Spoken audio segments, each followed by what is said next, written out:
መምህር ኢያሱ እንዳሻው እባላለሁ ከደቡብ ምዕራብ ቀጠና ቃለ ሕይወት ቤተክርስቲያን ጽሕፈት ቤት ከአርባ ምንጭ የቃለ ሕይወት ቤተክርስቲያን በጋሞ ምድር መቼና እንዴት እንደጀመረ ባጭሩ ለመግለጽ እሞክራለሁ። ወንጌል ወደ ጋሞ ምድር ከመግባቱ በፊት በሌሎች የኢትዮጵያ አካባቢዎች ሰዎች ጣዖት እንደሚያመልኩት የጋሞ ሕዝብም ጣዖታትን ያመልኩ ነበር። የተለያዩ ጣዖታትን ያመልኩ ነበር። የተፈጥሮን ያመልኩ ነበር። እንጨት፣ ድንጋይ ያመልኩ ነበር። ከዛም አልፎ ደግሞ የአባቶቻችን የአያቶቻችን አምላክ እያሉ ለነዛ መስዋዕት ያቀርቡ ነበር። ብዙ ፍርሃት ውስጥ በሰይጣን እስራት በኃጢአት እስራት ውስጥ የሚገኝ ሕዝብ ነው ወንጌል ከመምጣቱ በፊት። ሆኖም ግን የኢትዮጵያ ቃለ ሕይወት ቤተክርስቲያን የተመሰረተው የኤስአይኤም የመጀመሪያዎቹ የወንጌል መልእክተኞች ቡድን ወደ ደቡብ ኢትዮጵያ ማለትም ወደ ሀዲያ፣ ወደ ወላይታ፣ ወደ ሲዳማ ደርሰው የጌታችንና የመድኃኒታችን የኢየሱስ ክርስቶስን ወንጌል ማሰራጨት የጀመሩት በ1920 ዓመተ ምህረት እንደሆነ በመከራ ያበበች የሚለው የቃለ ሕይወት ቤተክርስቲያን ታሪክ ይተርካል። በተለይ ከነዚህ ሚስዮናውያን በተለይ ወላይታ መጥተው ከሰፈሩት ሚስዮናውያን ውስጥ ሁለት ያላገቡ ሴቶች ብሬንና በርግስተን የሚባሉ ሴቶች በመጀመሪያ ወደ ጨንቻ ከተማ መጥተው ቀጥሎም ደግሞ ሻማ ወደሚባልበት ቀበሌ ደርሶ በ1926 ዓመተ ምህረት ወንጌል እንደሰበኩ የእኩለ ሌሊት ወገግታ የሚለው የቃለ ሕይወት ቤተክርስቲያን ታሪክ ይናገራል። ከነዚህ ከሁለቱ ሚስዮናውያን ውጪ ወደ ጎፋ ሳውላ የተመደበው ሚስዮናዊ ኦማን የሚባል ወደ ጨንቻ ከተማ ተጉዘው መጥተው በምን አይነት ሁኔታ እንዴት እንደተጓዙ ታሪክ ግልጽ ባያደርግም ተጉዘው መጥተው በጨንቻ ከተማ ገበያ ላይ ወንጌሉን እንደሰበኩ ይነገራል። ስንት ሰው ጌታን እንደተቀበለ ማን እንደተቀበለ እርሳቸው ባያውቁም በዚህ በሳቸው ስብከት አንድ ወጣት የነበሩ አቶ ጎባ ጎታ የሚባሉ ከቦረዳ ወረዳ ከጉራሜ ወልቆ ቀበሌ የሆኑት በዚህ ስብከት ጌታ ኢየሱስ ክርስቶስን እንደተቀበሉ ራሳቸው መስክረዋል። አቶ ጎባ ወደ ቀበሌያቸው ተመልሶ እንደገና ወንጌልን ሰብከዋል። ከዛ የእግዚአብሔርን ቃል ወደ ወላይታ እየተጓዙ ተምረዋል። ከዛ የተነሳ ወንጌል ሰብከው የመጀመሪያ ቤተክርስቲያን እዛ በተባለው ቀበሌ ላይ ቤተክርስቲያን ተተክለዋል። ከዛ ደግሞ ወደ ኮቾ ወደሚባለው ቀበሌያት ከዛም ደግሞ ወደ ሌሎች ቀበሌያት ተሰራጭተው ዛሬ የቦረዳ ቃለ ሕይወት አጥቢያ ቤተክርስቲያናት ህብረት የሚባል 7 አጥቢያ በላይ ከዚህ የተነሳ ተተክለዋል። በተለይ ወደ ወላይታ ከመጡ የወንጌል መልእክተኞች ጌታ ኢየሱስ ክርስቶስን ከተቀበሉ ሰዎች ውስጥ 2 ሰዎች ከሁምቦ አካባቢ የቀን ስራ ለመስራት ደግሞ 1927 ዓመተ ምህረት ወደ ኦቾሎ ላንተ ቀበሌ ይመጣሉ ለስራ ጉዳይ። እንግዲህ እነሱ የቀን ስራቸውን እየሰሩ ከስራቸው ጎን ለጎን ደግሞ ከተለያየ ቦታ ለመጡ ሰዎች ወንጌልን ይመሰክሩ ነበር ለሌሎች ሰዎች። ስለዚህ ለአካባቢው ሰዎች ለአሰሪዎቻቸው ሁሉ ወንጌልን ይመሰክሩ ነበር። አብሯቸው ቀን ስራ ለሚሰሩ ሰዎችም ወንጌልን ይመሰክሩ ነበር። እነሱ ወንጌልን ሲመሰክሩ ጌታን ከተቀበሉ ሰዎች አንዱ በኦቾሎ ላንቴ አቶ ገንቦ ሰጋሞ ይባላሉ። ለሳቸው ወንጌልን መሰከሩ። እሳቸውም ጌታ ኢየሱስ ክርስቶስን እንደ ግል አዳኛቸው አድርገው ተቀበሉ። ከተቀበሉ በኋላ በጣሊያን መንግስት ጊዜ የጣሊያን መንግስት የራሱን ስልጣን፣ የራሱን መሳሪያ፣ የራሱን ኃይል ለማሳየት ሰላማዊ ሰልፍ እንዲወጣ ህዝቡን በሚጠራበት ጊዜ ተገዶ ወደ ወላይታ ሶዶ አቶ ገንቦ ይሄዳሉ። እዛ በሄዱበት እንግዲህ ከሰዎች ጋር ከአማኞች ጋር ይተዋወቃሉ። ከነዚህ ከተዋወቁ ሰዎች ሁለት ወንጌላውያን አሉ። አንደኛው ሂርቦ ይባላል፣ ሁለተኛ ሄሌና ይባላሉ። እነሱ እንግዲህ ወደ ጋሞ ምድር መጥተው ወንጌልን እንዲመሰክሩ አቶ ገንቦ ይጋብዛቸዋል። እነዚህ በአቶ ገንቦ ግብዣ ወደ ኦቾሎ ወደ ጋሞ ምድር መጥተው ወንጌልን በግልጽ መመስከር ጀመሩ።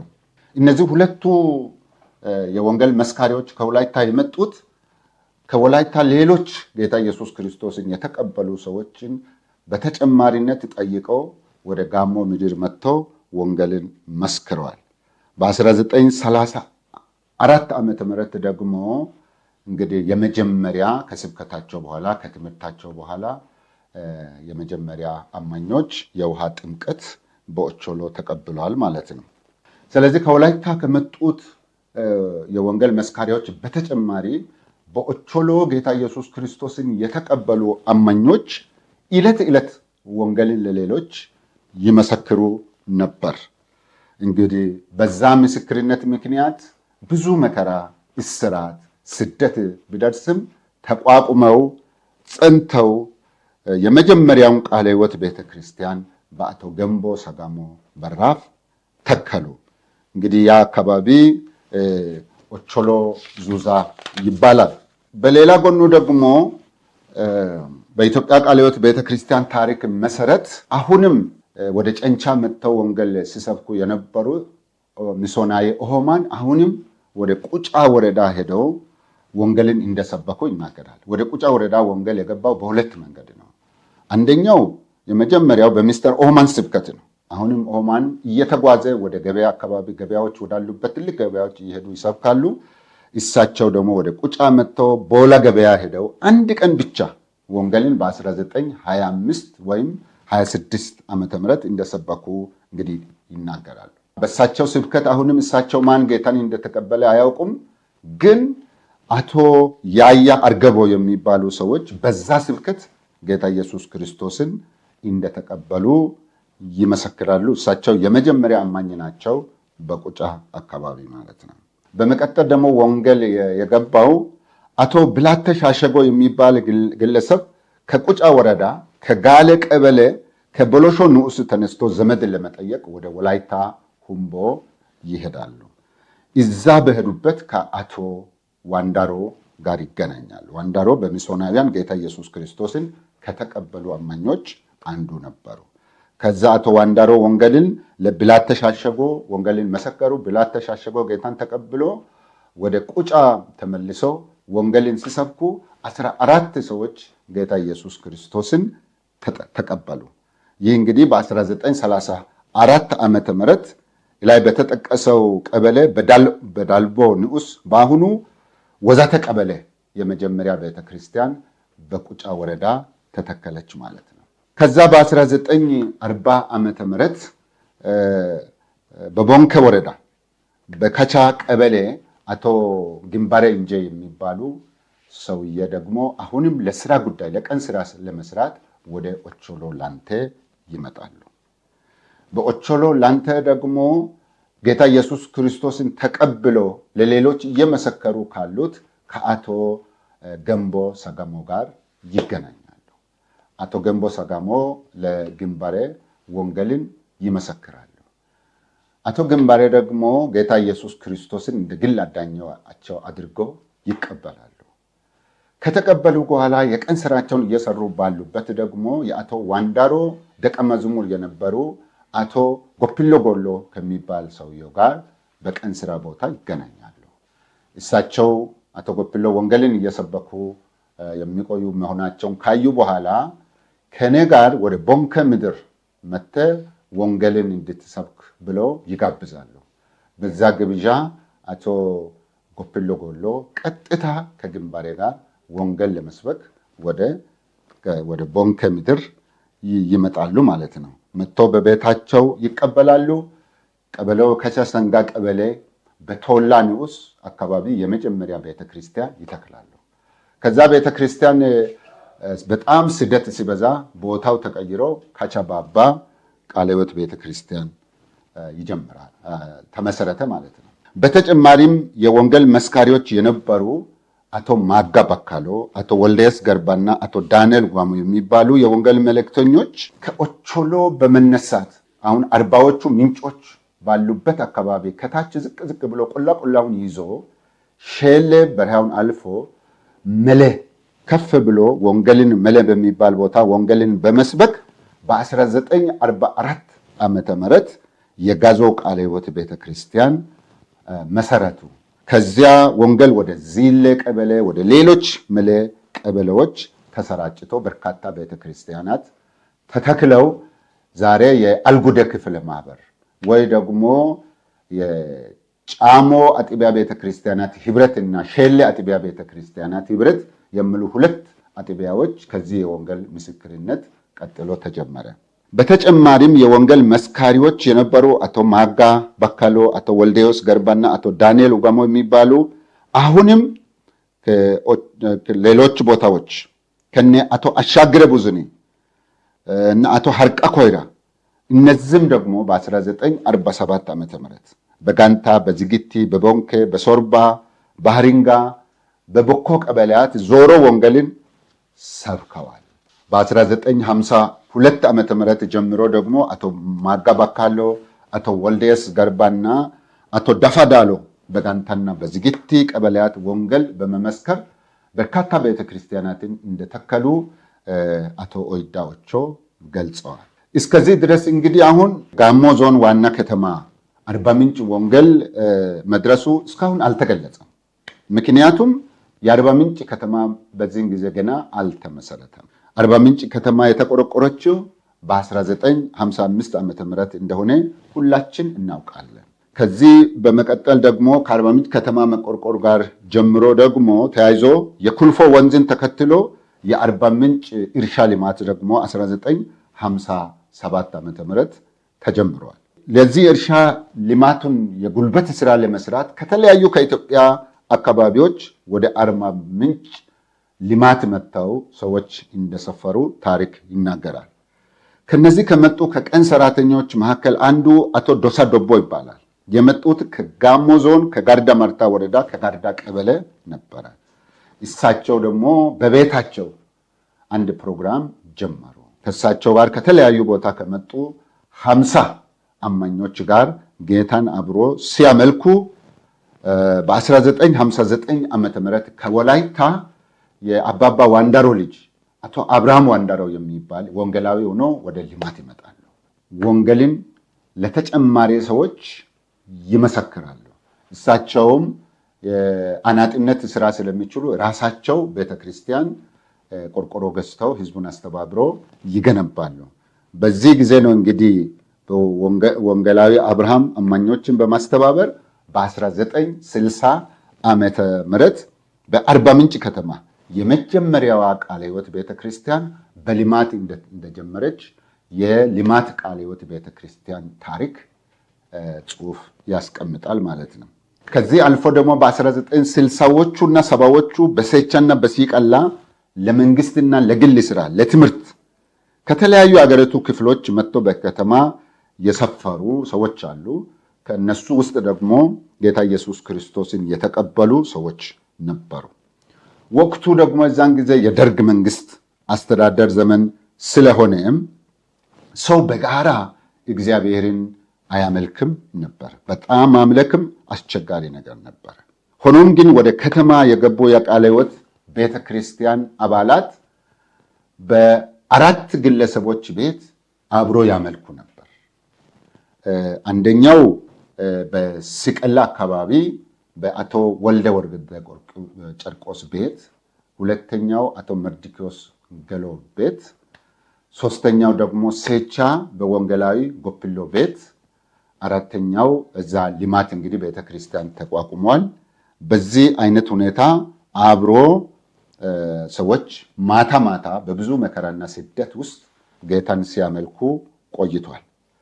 በ1980ዎቹ መግቢያ ዓመታት የደቡብ ምዕራብ ቀጠና ቃለ ሕይወት ቤተክርስቲያን አሁን የቀጠና ጽሕፈት ቤት ያለበትን ቦታ በመመራቱ ምክንያት በቀጠናው አስተባባሪነት እነዚህ አራቱ አንድ የሊማት ቃለ ሕይወት ቤተክርስቲያን በሶስቱ ቤተሰብ ውስጥ ሰው የሚሰበሰቡት ቤተክርስቲያን አብሮ በመሆን አንድ ቤተክርስቲያን እንዲመሰረቱ በዚህ ግቢ ውስጥ በቀጠናው ጽሕፈት ቤት ግቢ ውስጥ እንዲመሰረቱ የቀጠናው ያስተባብራል።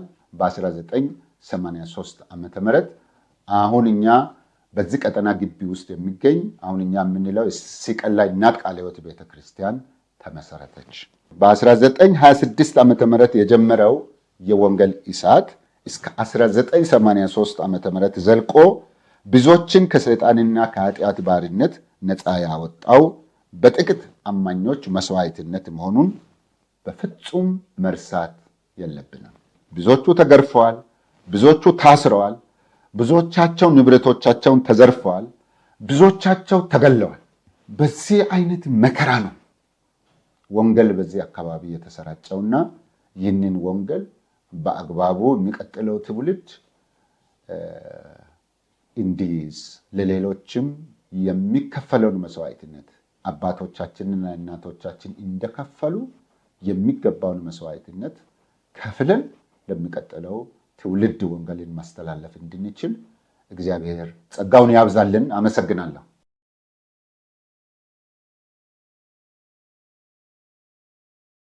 እኔ ፓስተር ሳሙኤል ወልቶ ይባላለሁ። በምዕራብ አባያ ብርብር ከተማ ቃለ ሕይወት ቤተክርስቲያን መጋቢ ሆኜ እንደዚሁም ደግሞ ከኢስሪ ፓርትነር ሚኒስትሪ ጋር የቤተክርስቲያን ተከላን በደቡብ ኢትዮጵያ ዙሪያ ላይ እያገለገልኩ ይገኛለሁ። የጋሞ ጎፋ ክፍለ ሀገር ቃለ ሕይወት ቤተክርስቲያን ጉባኤ በመባል ይታወቃል። የመጀመሪያው ጅማሬ በ1966 ነው። እስከ 68 ዓመተ ምህረት ድረስ አንዳንድ ጉባኤዎች በቃለ ጉባኤ ባያዙም ይሰበሰቡ ነበረ። ነገር ግን የመጀመሪያው ጉባኤ ህዳር 4 ቀን 1968 ዓመተ ምህረት ተደርጓል። ይህንን ጉባኤ ሲጀመር ከመጀመሪያው ጀምሮ የነበሩ መሪዎች አሉ። እንደገና ደግሞ እኔም በአርባ ምንጭ ከተማ ወንጌላዊ ሆኜ ከ1975 ዓመተ ምህረት ጀምሮ ሳገለግል ስለነበረ ከ1980 እስከ 85 ዓመተ ምህረት የቀጠናው ጸሐፊ ነበርኩ። ይህ የጋሞ ጎፋ ክፍለ ሀገር ማለትም በኃይለ ሥላሴ ዘመን በነበረው አስተዳደር ጠቅላይ ግዛት ይባላል።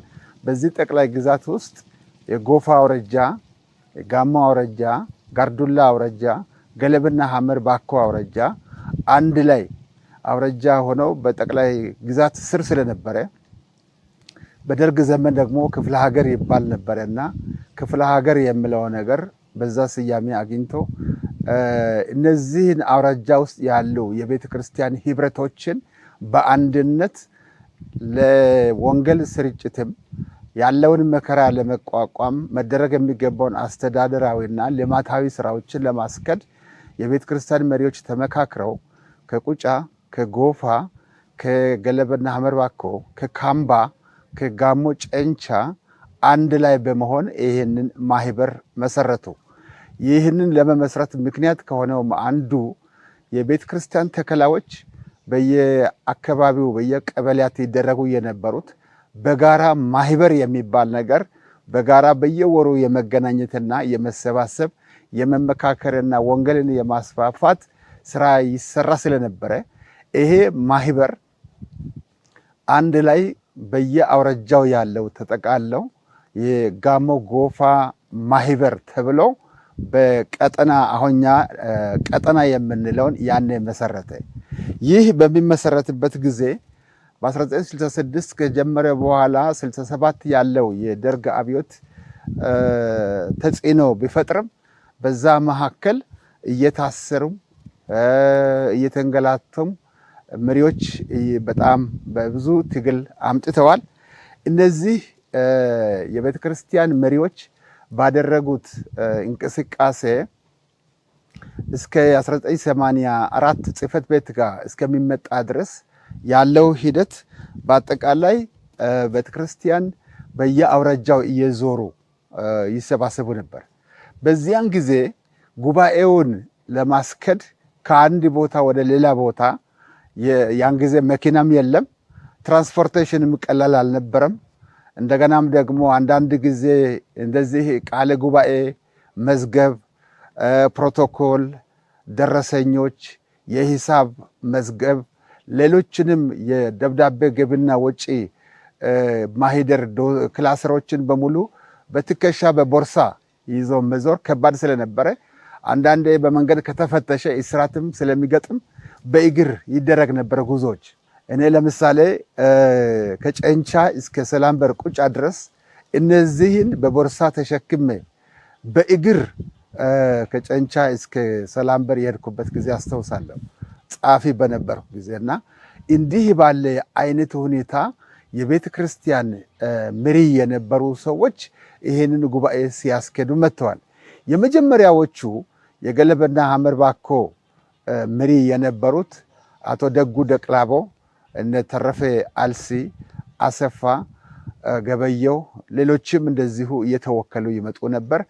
ከካምባ አቶ መሰረት ወላ፣ ከጎፋ አቶ ዘካርያስ ጽጌ፣ ከቁጫ አቶ ባሳ ደአ፣ ከጋሞ አቶ ተስፋዬ ቶሌ፣ ሌሎችም እንደዚሁ እየተወከሉ ይመጡ ነበር እና እነዚህን ስናስከድ ያኔ የነበረው ስደትና መከራ አንዱ በእግር የመጓዝ ግዴታን ፈጥሯል። ብዙ በተለይ እስከ 1973-74 ድረስ በጋሞ አካባቢ የነበሩ ቤተክርስቲያናት ከ1971 ጀምሮ ነው የተዘጉት እና ጉባኤ ለማድረግ ቀላል አልነበረም። መሪዎችም ደግሞ ታስረዋል። እስከሚገደሉ ድረስ ለመረሸን ተዘጋጅተው ጉድጓድ ተቆፍሮም ነበረ።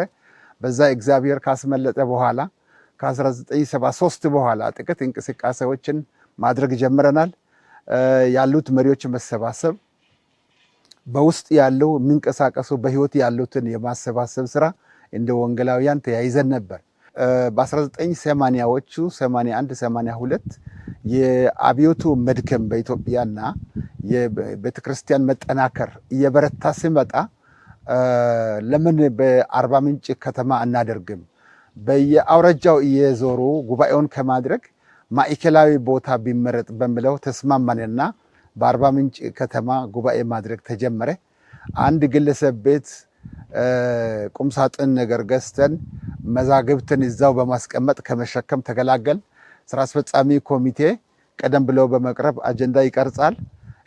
ጉባኤው ጠቅላላ ጉባኤ ከተበተነ በኋላ የተወሰነ ጊዜ ወደኋላ ቀርተን እንደገና ውሳኔዎችን ወደ ትግበራ እንለውጣለን።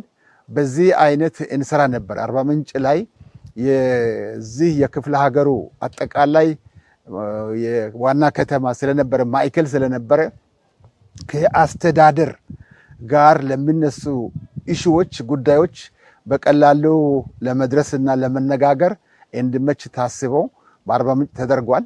ሌላው ደግሞ በአርባ ምንጭ ከተማ የቃለ ሕይወት ቤተክርስቲያን አልነበረም። ልማት ከኩልፎ ወንዝ ማዶ ብቻ ቤተክርስቲያን ነበረች እና ከተማው እያደገ ስለሆነ ይህንን ቀጠናው ቤተክርስቲያናትን መትከል እና እንዲያድግ ለማድረግ ለነዚህ ለ5 ለ6 አውራጃዎች እንደገና የመጽሐፍ ቅዱስ ትምህርት ቤትና የስልጠና ማዕከል ለማቋቋም ታሰበ። ስለዚህ እነዚህን ነገሮች በጅምላ ይዞ መንቀሳቀሱ በአርባ ምንጭ ከተማ ቢሆን አስፈላጊ መሆኑ ስለተረዳ በአርባ ምንጭ ከተማ በኤስአይኤም ግቢ ኤስአይኤም ነበራቸው ሴቻ ላይና እዛ ስብሰባ ይደረጋል። አልጋ ቤት እናርፋለን። ስንሄድ ግን መዛግብትን በግለሰብ ቤት አስቀምጠን እንሄዳለን። ከዛ በኋላ በ1984 83 ዓመተ ምህረት ይሄን ቦታ የአርባ ምንጭ ቀጠናውን ቦታ ተረከብን። ይሄንን ለመረከብ እግዚአብሔር በመንግስታት ውስጥ በሚሰሩ መሪዎችም ልብ ገብተዋል። የእኛንም አቤቱታ ተቀብለዋል። ልማትን ለማስከድ ያን ጊዜ መንፈሳዊ ነገር ፐርፖዝ ማድረግ ቀላል ስላልነበረ እሱንም በውስጥ ታዋቂነት ይዘን በተለይ በኪንደርጋርተን በልጆች ትምህርት በሴቶች ልማት እድገት ላይ የሚሰራ ፕሮጀክት በመቅረጽ ይሄንን መጠይቅ አቅርበናል። ከዚህ ጋር በውስጥ ታዋቂ የነበረው የመጸሎት ትምህርት ቤት ኮሌጅ አለ። እንደገና ደግሞ ስልጠና ማዕከል አለ። ከዚህም ጋር ደግሞ የአርባ ምንጭ ምእመናን የሚያመልኩበትን ቦታ ለማመቻቸት ከዛ ክፍል አንዱ ስለሆነ ይሄንን ነገር በ1982 ውይይት አድርገን በአርባ ምንጭ ያለው የቤት ውስጥ ያለው የቤት ቤተ ክርስቲያን ሆኖ ምእመናን በየቤት የሚያመልኳቸውን መሪዎችን አስመርጠን በመጋቢት 12 1982 መሪዎችን አስመርጠናል። 7 የሚሆኑ መሪዎች አንድ ላይ እያመለኩ እየጸለዩ እንዲቆዩ አድርገናል። ከነሱም ተወካይ በመውሰድ ይህንን ቦታ እርክብክብ ላይ እንዲሳተፉ አድርገናል። ከዛ በኋላ በቋምነት የቀጠናውን ስራ የሚያንቀሳቅስ አስተባባሪ ለማምጣት ሞክረናል። የዚህ እቅድና ፕሮጀክት ቅየሳ በሚደረግበት ጊዜ የልማት ኮሚቴ ሆኖ ያገለገሉት አቶ ይስሐቅ ወድሮ፣ አቶ ደስታ ሳንኬ፣ ሚስተር ፖል ምንዝማይን ከጀርመን ሀገር በካምባ ፕሮጀክት ላይ ይሰራ የነበረ ሰው፣ እንደዚሁም እኔ ሳሙኤል ኦልቶ ሆነን የልማት ኮሚቴ ሆነን ዲዛይን ያርገናል። እነዚህን ነገሮች ለዋና ጽሕፈት ቤት ማቅረብ፣ የመዋለ ሕፃናት መምህራንን ማሰልጠኛ ማዕከል ውስጥ ማስገባትና እነሱ እንዲሰለጥኑ ማድረግ፣ ከዚህ ጋር ደግሞ የሴቶች ሙያ ማሰልጠኛ በማደራጀት ስራው እንዲሰራ ፕሮፖዛሉን ወደ ኢዜዲ ጀርመን በመላክ ከዋናው ጽሕፈት ቤት ጋር ይሄድን በመነጋገር ሰዎችም ከዋና ጽሕፈት ቤት ዶክተር ሙላቱ ባፈ እየመጡ እንደዚሁም ደግሞ ከጀርመን ሀገር ከኤችኤፍቪ መጥተዋል። እነዚህን ፕሮጀክቶችን እየቀረጽን እና እየኮሚኒኬት እያደረግን አቶ ሳሙኤል ገንቦን ደግሞ በዚህ አስተባባሪ እንዲሆኑ ኮሚቴው ስለተስማማ እሳቸውንም በዚህ ቦታ በኃላፊነት እንዲረከቡ እና ስራውን እንዲያንቀሳቅሱ ታስቦ የተደረገው ውይይቶች አንዳንድ ጊዜ መነሻ የሚሆኑን ራሳችን ከኪሳችን ጀምረን ነው ወደዛ የመጣ ነው። ከዛ በዚህ አይነት እንቅስቃሴ ስራው ቀጠለ። ፕሮፖዛል የተሰሩ ነገሮችም በልማትም በመንፈሳዊ ዘርፍ የወንጌል ስርጭትም መንፈሳዊ ዘርፍን በኮሌጅም ደረጃ በወንጌል ስርጭትም ደረጃ እንዲያንቀሳቅሱ አቶ ቀለሜ ቃናን አሁን ዶክተር ቀለመን በኬኤምሲ ሄደው እንዲማር አድርገናል። ከዛ በኋላ የቀጠናው መንፈሳዊ ዘርፍ እንዲያራምድ አቶ ሳሙኤል ገንቦ ደግሞ የዋናውን የቀጠናውን አስተባባሪ ሆነው እንዲቀጥሉ ከ1984 ጀምሮ እሳቸውን ኃላፊነት ከመጋቢት ወር ጀምሮ ተረክበዋል። ከዚህ ለሚሰማ ሰው ወይም ደግሞ ይህንን መልእክትን ታሪክ የሚገልጸውን ለምትሰሙ ለእናንተ መልእክት አድርገ የሚተወው እግዚአብሔር አብሮ ካለ በመከራ ውስጥ ማገልገል ፍሬያማ ነው። በመከራ ውስጥ ማለፍ ደግሞ ብርታትን፣ ጥንካሬን፣ ተስፋን ይጨምራል፣ ትዕግስትን ይጨምራል። ስለዚህ ምንም ሳትፈሩ አገልግሎት እንድትቀጥሉ እንጋብዛለን። እኛ መኪና ስለተሟላ ወይም የቢሮ ስራዎች ኮምፒውተሮች እና ሌሎች ነገሮች ስለተመቻቹልን አልነበረም ስናገለግል የነበረው በእግር እየተጓዝን እንደዚሁም ደግሞ ቅድም እንደነገርኩኝ በሻንጣ ዶክመንቶችን ተሸክመን ማህደር ተሸክመን ሻንጣዎች እየተበጠሱ በብዙ ድካም ነው ይህንን ስንሰራ የነበረው። አባቶቻችን ከኛ በላይ ደግሞ ደክሟል። ሆኖም ግን እግዚአብሔር ለትውልዱ ፍሬያማ አድርገዋል። የነገን ትውልድ በማየት የነገን የወንጌል መስፋፋት በማየት ሰፊ የወንጌልን ስራ በመስዋዕትነት መክፈል እንደሚቻል ለማስረገጥ ይወዳለሁ።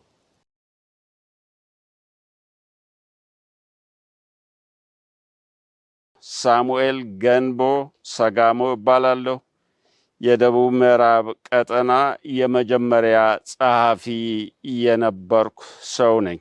እኔ ትኩረት የማደርገው የቀጠናችን ጽሕፈት ቤት ጅማሬና ምስረታ ላይ ነው።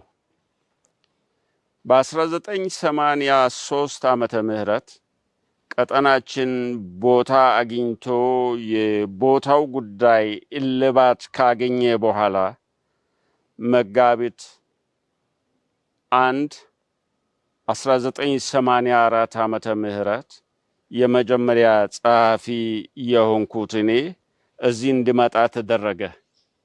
የቀጠና ጽሕፈት ቤታችን ጅምር ላይ ምን አደረገ፣ ምን ተሰራ የሚለውን ማየት ጥሩ ነው። ቦታ ካገኘን በኋላ ቦታውም ለስራ የተመቻቸ ሳይሆን ምንም የሌለው ጫካ ነበረና እዚያ ውስጥ ገብቶ ቦታን ማመቻቸት፣ መንገድ መስራት፣ ለግንባታ ድንጋይና ኮረት ቀጥቅጦ ማዘጋጀት ትልቁ ስራ ነበር። ቀጥሎ ደግሞ የከተማዋን አጥቢያ በማደራጀት ረገድ መርዳት፣ በሁሉ መስኩ ገብቶ አጥቢያውን ማንቀሳቀስ፣ በከተማ ውስጥ የነበሩ እንደ ቻፕል የተቋቋሙ ወደ አጥቢያነት እያደጉ የነበሩትን ወደ አንድነት ማምጣትና መልክ ባለው ሁኔታ እዚህ አጥቢያ ተገንብቶ የወደፊቱን ስራ አገልግሎት እንዲቀጥሉ ማድረግ ነበር። ቀጥሎ ደግሞ ትኩረት የተደረገበት የወንጌል ስራ ነው። ወደ ወንጌል ስራ እንድንገባ ወይም በዚያ ዙሪያ ሚና እንድንጫወት ምክንያት የሆኑ ስራዎች አስቀድመው የተሰሩ ነበሩ።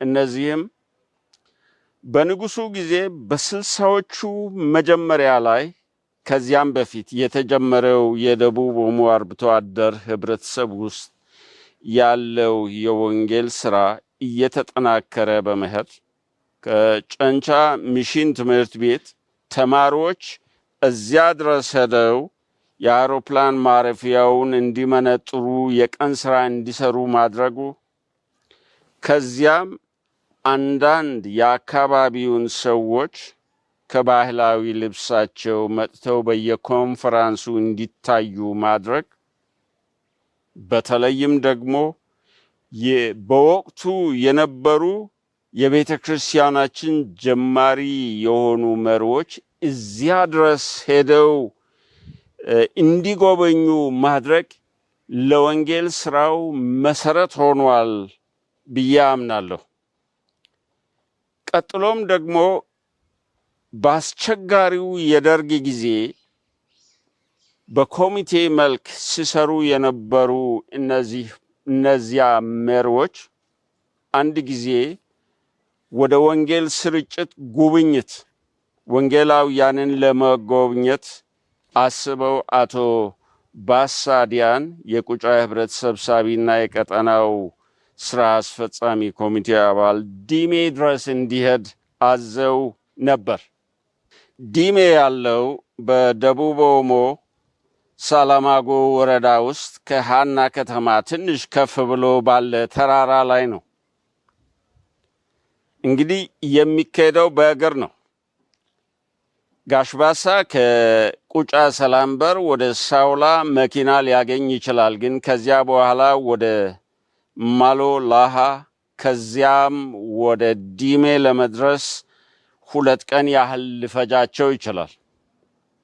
በዚያን ዘመን ወንጌላውያንን ለመጎብኘት ደርሶ መልስ ከ7 እስከ 8 ቀናት የሚፈጅ ጉዞ አድርገው መስዋዕትነት መክፈላቸው፣ ከዚያም በኋላ ደግሞ ሃና ላይ በተፈጠረ በወንጌላውያን መካከል በተፈጠረ አነስተኛ ችግር ምክንያት ከደቡብ ኦሞ አቶ አሰፋ ገበየሁ እዚያ ድረስ እንዲሄዱ ተደርጎ ነበር።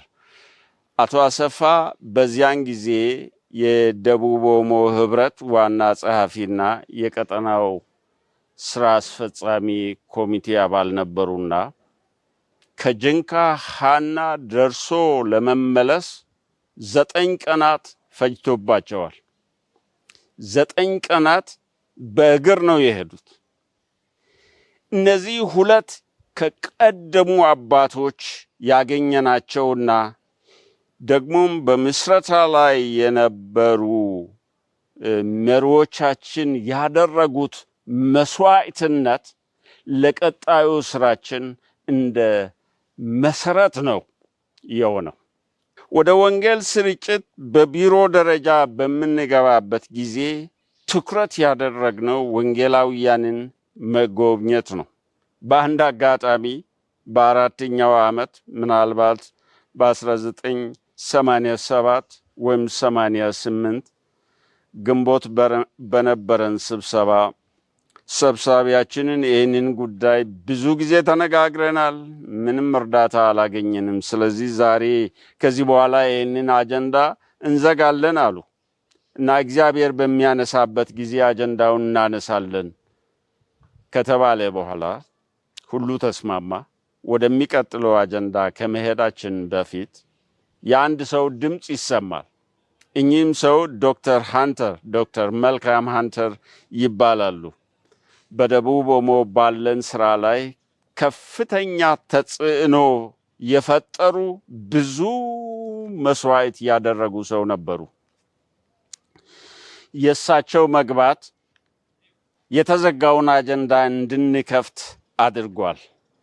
ሰብሳቢያችን ጋሽ ተስፋዬ ቶለ ለዶክተር ሃንተር ወንጌላውያንን መጎብኘት ፈልገን ነበረ፣ ነገር ግን እስካሁን አልቻልንም፣ ምን ይሻላል የሚል ጥያቄ ያነሳሉ። በዚህን ጊዜ እሳቸው አብረን እንጎበኛሉ። ቀነ ቀጠሮ ተቆረጠ። ነሐሴ 2 እንጀምራለን ተባለ። በ2 መኪና ቱርሚ ሄደናል። ሄሊኮፕተር መጥታ መሪዎችን ከአንዱ ቦታ ወደ ሌላ ቦታ 2 እና 3 እያደረገች ወንጌላውያን ወዳሉበት ጣቢያ ሁሉ ያም በና፣ ሐመር፣ ጸማይ፣ ዳሰነች መጀመሪያ ተካሄደ። ኋላ ደግሞ ጥቂቶቹ ሃና አካባቢ በኦዲ ህብረተሰብ መካከል እንዲጎበኝ ተደረገ። ከዚያ በኋላ መጨረሻ ላይ ሁላችንም ጅንካ ባለው የህብረቱ ጽሕፈት ቤት ተሰበሰብን። አስቸጋሪ ነገሮችን ማየት ችለናል። ይህም ለወንጌላውያን እናት ሆኖ ሲያገለግል የነበሩት ዶክተር ፍሬድ ቫን ጎርከም ወደ አገር ቤት ለ1 ዓመት ተመልሰው ነበር። መመለስ ብቻ ሳይሆን ወዲህ ዳግም ይመጣሉ አይመጡም የሚለው ጥያቄ ፈጥሯል።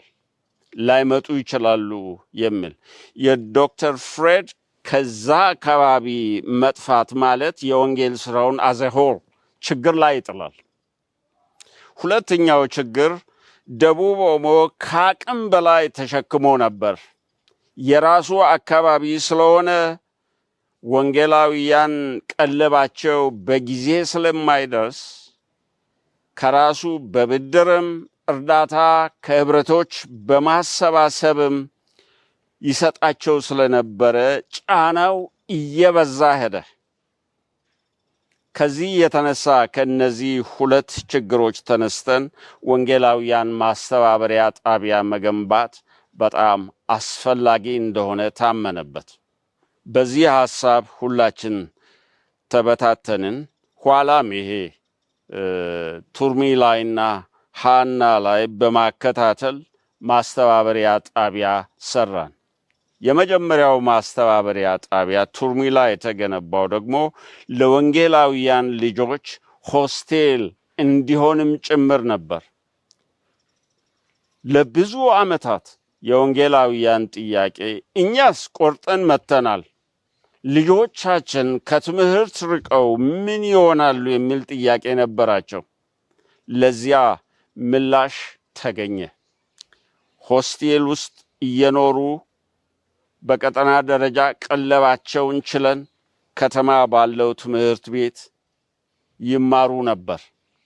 ያ ጉብኝት ደግሞ የመጀመሪያው ጉብኝት ሌሎች ጉብኝቶችን ፈጠረ። በቀጠና ደረጃ ሴቶች እየተደራጁ መጥተው እናስጎብኛቸው ነበር። ወጣቶችን እናስጎብኛቸው ነበረ። በኋላም ዶክተር ፍሬድ ያላቸውን አንድ አይሱዚ መኪና ሰጡንና አንድ ጭነት እህል የያዘ ማንኛውም አጥቢያ 30 ኩንታል በቆሎ ያህል ይዞ ሄዶ መጎብኘት ይችላል ስላልን ያ ነገር የወንጌል ስራውን ለማነሳሳት ጥሩ ምክንያት ሆነ። ከዚያ ጋር ተያይዞ አጫጭር ስልጠናዎችን ማካሄድ ጀመርን። በእነዚህ ስልጠናዎች ዋና አድርገን የያዝናቸው አንዱ መሪዎች በአገልግሎታቸው ብቁ እንዲሆኑ፣ ሁለተኛ ለወንጌል ስራ ለማነሳሳት ነበር። ትልቅ እገዛ አድርጓል። ወንጌላውያንን ህብረቶች ጨመሩ። እስከ 52 የሚደርሱ ወንጌላውያን ደቡብ ኦሞ ላይ በቱርሚ ማስተባበሪያ ማዕከል ውስጥ ነበሩ። ወደ ጶዲ ግንባራችንን ስናዞር ደግሞ ጶዲና ሜአኒት ተመሳሳይ ቋንቋ ሲናገሩ ስለነበረ ከዚያም ከምዕራብ ቀጠና 10 ወንጌላውያንን አምጥተን አሰማርተንም ነበረ። በዚያ መልክ ነው የወንጌል ስራው እያደገ የሄደው። ቀጠናውን የመሰረቱ ህብረቶች 4 ነበሩ። እነሱም ደቡብ ኦሞ፣ ጎፋ፣ ቁጨና ጋሞ። ከዚያ በኋላ ሌሎች ተጨመሩ። ዳውሮ ተጨመረ። በህብረት ሆነው የወጡ ሌሎችም ስመጡ እየሰፋ ነው የሄደው። ጎፋ ውስጥ የነበሩ 3 ክፍለ ማህበራት በአንድነት ህብረት ሆነው ወጡ። እነሱም ማሎ፣ ገሊላና ባስኬቶ ሲሆኑ ኋላ እያንዳንዳቸው ደግሞ ህብረት ሆነው 3 ህብረቶች ወደ ቀጠና ተጨመሩ። በአንድ ወቅት እስከ 11 ህብረቶች ደርሰው ነበር። በዚህ የምስረታ ወቅት የልማት ስራም ጀምረናል። የልማት ስራው ሲጀመር አንድ ደጋፊ ሰው ከጀርመን ራልፍ ዊጋንድ የሚባል ከነቤተሰቡ መጣ። አስተባባሪም ቀጠርን፣ አቶ በላይ በቀለ። ከዚያ በኋላ የሙያ ማሰልጠኛ ፕሮጀክት ስራ ጀምረናል። በዚህ መልክ ስራው እየተስፋፋ ሄደ። የተለያዩ ተባባሪ ድርጅቶች ከኛ ጋር ነበሩ። ከጅምር እስከ መጨረሻው ምናልባት እስካሁን በሚል ሁኔታ ኤስአይኤም ከኛ ጋር ነበር። የኤስአይኤም ሚስዮናውያን በተለይም የምናስታውሳቸው ዶክተር ፍሬድ ቫን ጎርከም አልዱባ ላይ ስለነበሩ ለወንጌላውያን እናት ሆነው የሚያስፈልጉ ነገሮችን ሁሉ ያቀርቡ ነበር። ዶክተር ሃንተር በ60ዎቹ ጅማሬም በኋላ ጽሕፈት ቤት ሲቋቋምም በወንጌል ስርጭት ላይ በአርብቶ አደር ህብረተሰብ ውስጥ ከፍተኛ ስራ የሰሩ እኛንም ያገዙ ሰው ነበሩ። ደግሞም የቀድሞ ኤስአይኤም ሚስዮናውያን በጡረታም በእርጅናም ወደ ኋላ የተቀመጡ አንዳንዶች ተባብረውናል። ኢን ፓርቲኩላር ሚስተር መክሌላን የተባሉ አውስትራሊያዊ ሰው የእኛን ሸክም የተሸከሙ ከእኛ ጋር የኖሩ ከልባቸው እኛን ያላጡ እስከ መጨረሻ መንቀሳቀስ እስከሚያቅታቸው ድረስ በየዓመቱ እየመጡ ይደግፉን የነበሩ ሰዎች ነበሩ። ከጀርመን SNB እና CSI የተባሉ ድርጅቶች በመንፈሳዊ ዘርፍም ፕሮፌሽናል ሰዎች በመላክም እኛን ደግፈዋል። በተለይ HFB በፋይናንስ ረገድ ያለማቋረጥ እኔ ከዚህ ግቢ እስከወጣው ድረስ ያለማቋረጥ ረድተውናል፣ ደግፈውናል። በተለይም ትናንሽ ስልጠናዎችን፣ ትላልሽ ፕሮጀክቶችን ረድተውናል። የዚህንም አጥቢያ ጣራ ግንባታ ገንዘብ የረዱን እነሱ ናቸው። የልማት ስራውን ስንመለከት አንዱ ፕሮጀክት ሌላ ፕሮጀክት ይወልድ ነበር። ጅምር ላይ መዋለ ሕፃናትን ገንብተን ስራ ላይ መዋል ከጀመረ በኋላ ከዚያ ተነስቶ ነው አንድ ድርጅት እኔ 40,000 ዩሮ አለኝ ምን ትሰራላችሁ ብሎ የጠየቀን። በዚህን ጊዜ አንደኛ ደረጃ ትምህርት ቤት ለማቋቋም ፈልገን እስካሁን ፋንድ አጥተናል ባልን ጊዜ የቀደመውን ስራ በማየት ያንን ገንዘብ ሰጥቶ በቀጣይነትም ትምህርት ቤቱን በትክክል እስከምናቋቁም ድረስ ረድቶናል። በጣም አስገራሚ የሚሆን አንድ ነገር እነግራችኋለሁ። ጅምር ላይ የነበረው የገንዘብ አቅማችን በጣም ዝቅተኛ ነው። ያኔ 25,000 ትልቅ ገንዘብ ነው ለሆል ስራ። ነገር ግን ስራው የኛ ነው፣ ማንንም መጠበቅ አንችልም በሚል እሳቤ ዝም ብለን ስራችንን እንቀጥል ነበር። የልማት ስራችን ከዚያ በኋላ ሰፋ፣ ወደ ተለያዩ አገር የመሄድ እድልም ተገኘ። ሰራተኞች በሌሎች አፍሪካ ሀገራት ሄደው የሌሎችን አገራት ሙከራ እንዲያዩ ተደረገ። እግዚአብሔር በእጅጉ ባርኮናል።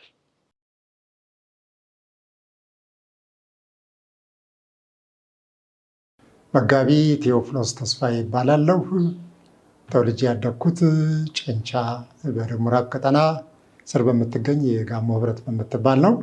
እንግዲህ ይሄ የደቡብ ምዕራብ ቀጠና ቃለ ሕይወት ቤተክርስቲያን በኢትዮጵያ ከሚገኙ ቀጠናዎች አንጋፋውና ከ50 ዓመት በፊት የጀመረ ህብረት ነው። ህብረት ልበለው ቀጠና እና ምናልባት ስፋቱ በወቅቱ ያኔ ጋሞ ጎፋን፣ ደቡብ ኦሞን ያካለለ ነበር።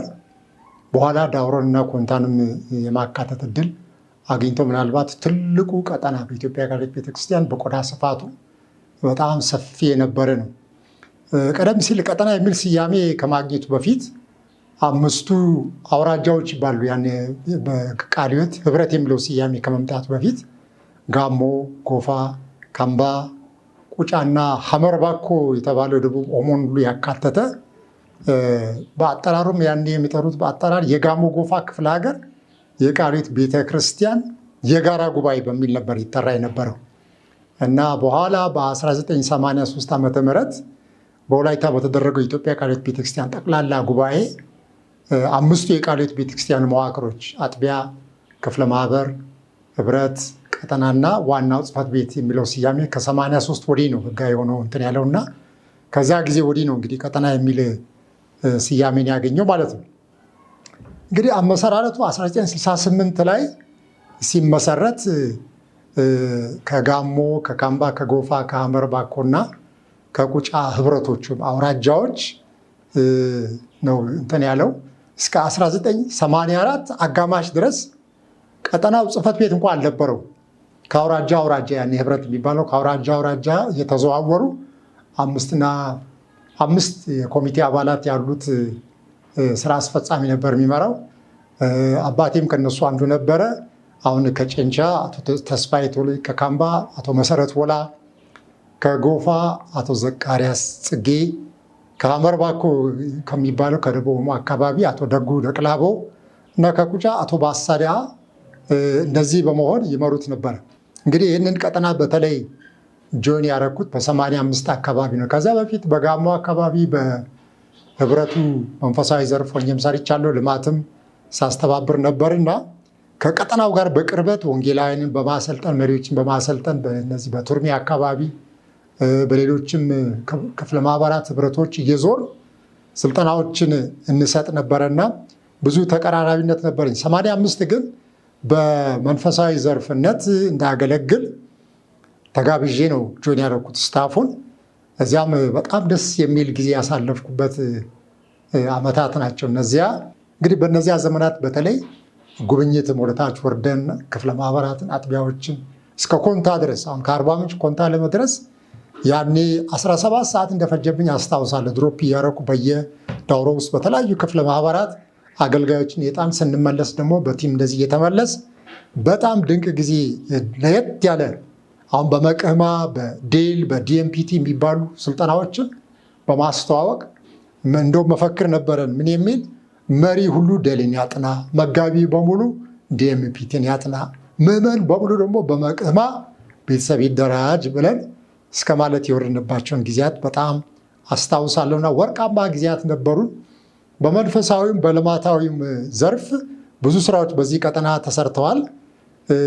ያ ማዕከል ተወስዶ በዚያ ማዕከል ምንም ካልነበረበት በጣም ሰፊ እንግዲህ ድንጋያማ የሆነ ቦታ ነው። ዛሬ ለምቶ ትምህርት ቤት ተሰርቶ ህንፃዎች፣ ቤተክርስቲያን ብዙ ነገር የሚታይበት እንደና ወልደ ጨርቆስ የመሳሰሉ አባቶች ጫካ ውስጥ ነው ተንበርክከው ይጸልዩ እንደነበረ እንግዲህ ሲነግሩን ነበር። ምዕመኑ እየበዛ ህብረቶች እየሰፉ ሲሄዱ ደግሞ ቀጠናው በጊዜው ብዙ ሌሎች ቀጠናዎችን መውለድ ይችላል።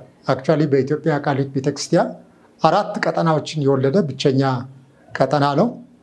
እንግዲህ አዳዲሶችን በመውለድ ብቻ ሳይሆን ወንጌላውያንን በጣም በስፋት በመላክ አካባቢያዊ እስከ ሚስዮናውያን ድረስ ዛሬ መላክ የቻለ ህብረቶችም አጥቢያዎችም በጣም እየበዙ የሄዱበት ሁኔታ ነው ያለውና በመንፈሳዊም በልማቱም ዘርፍ ትልቅ ስራ ነው የተሰራው።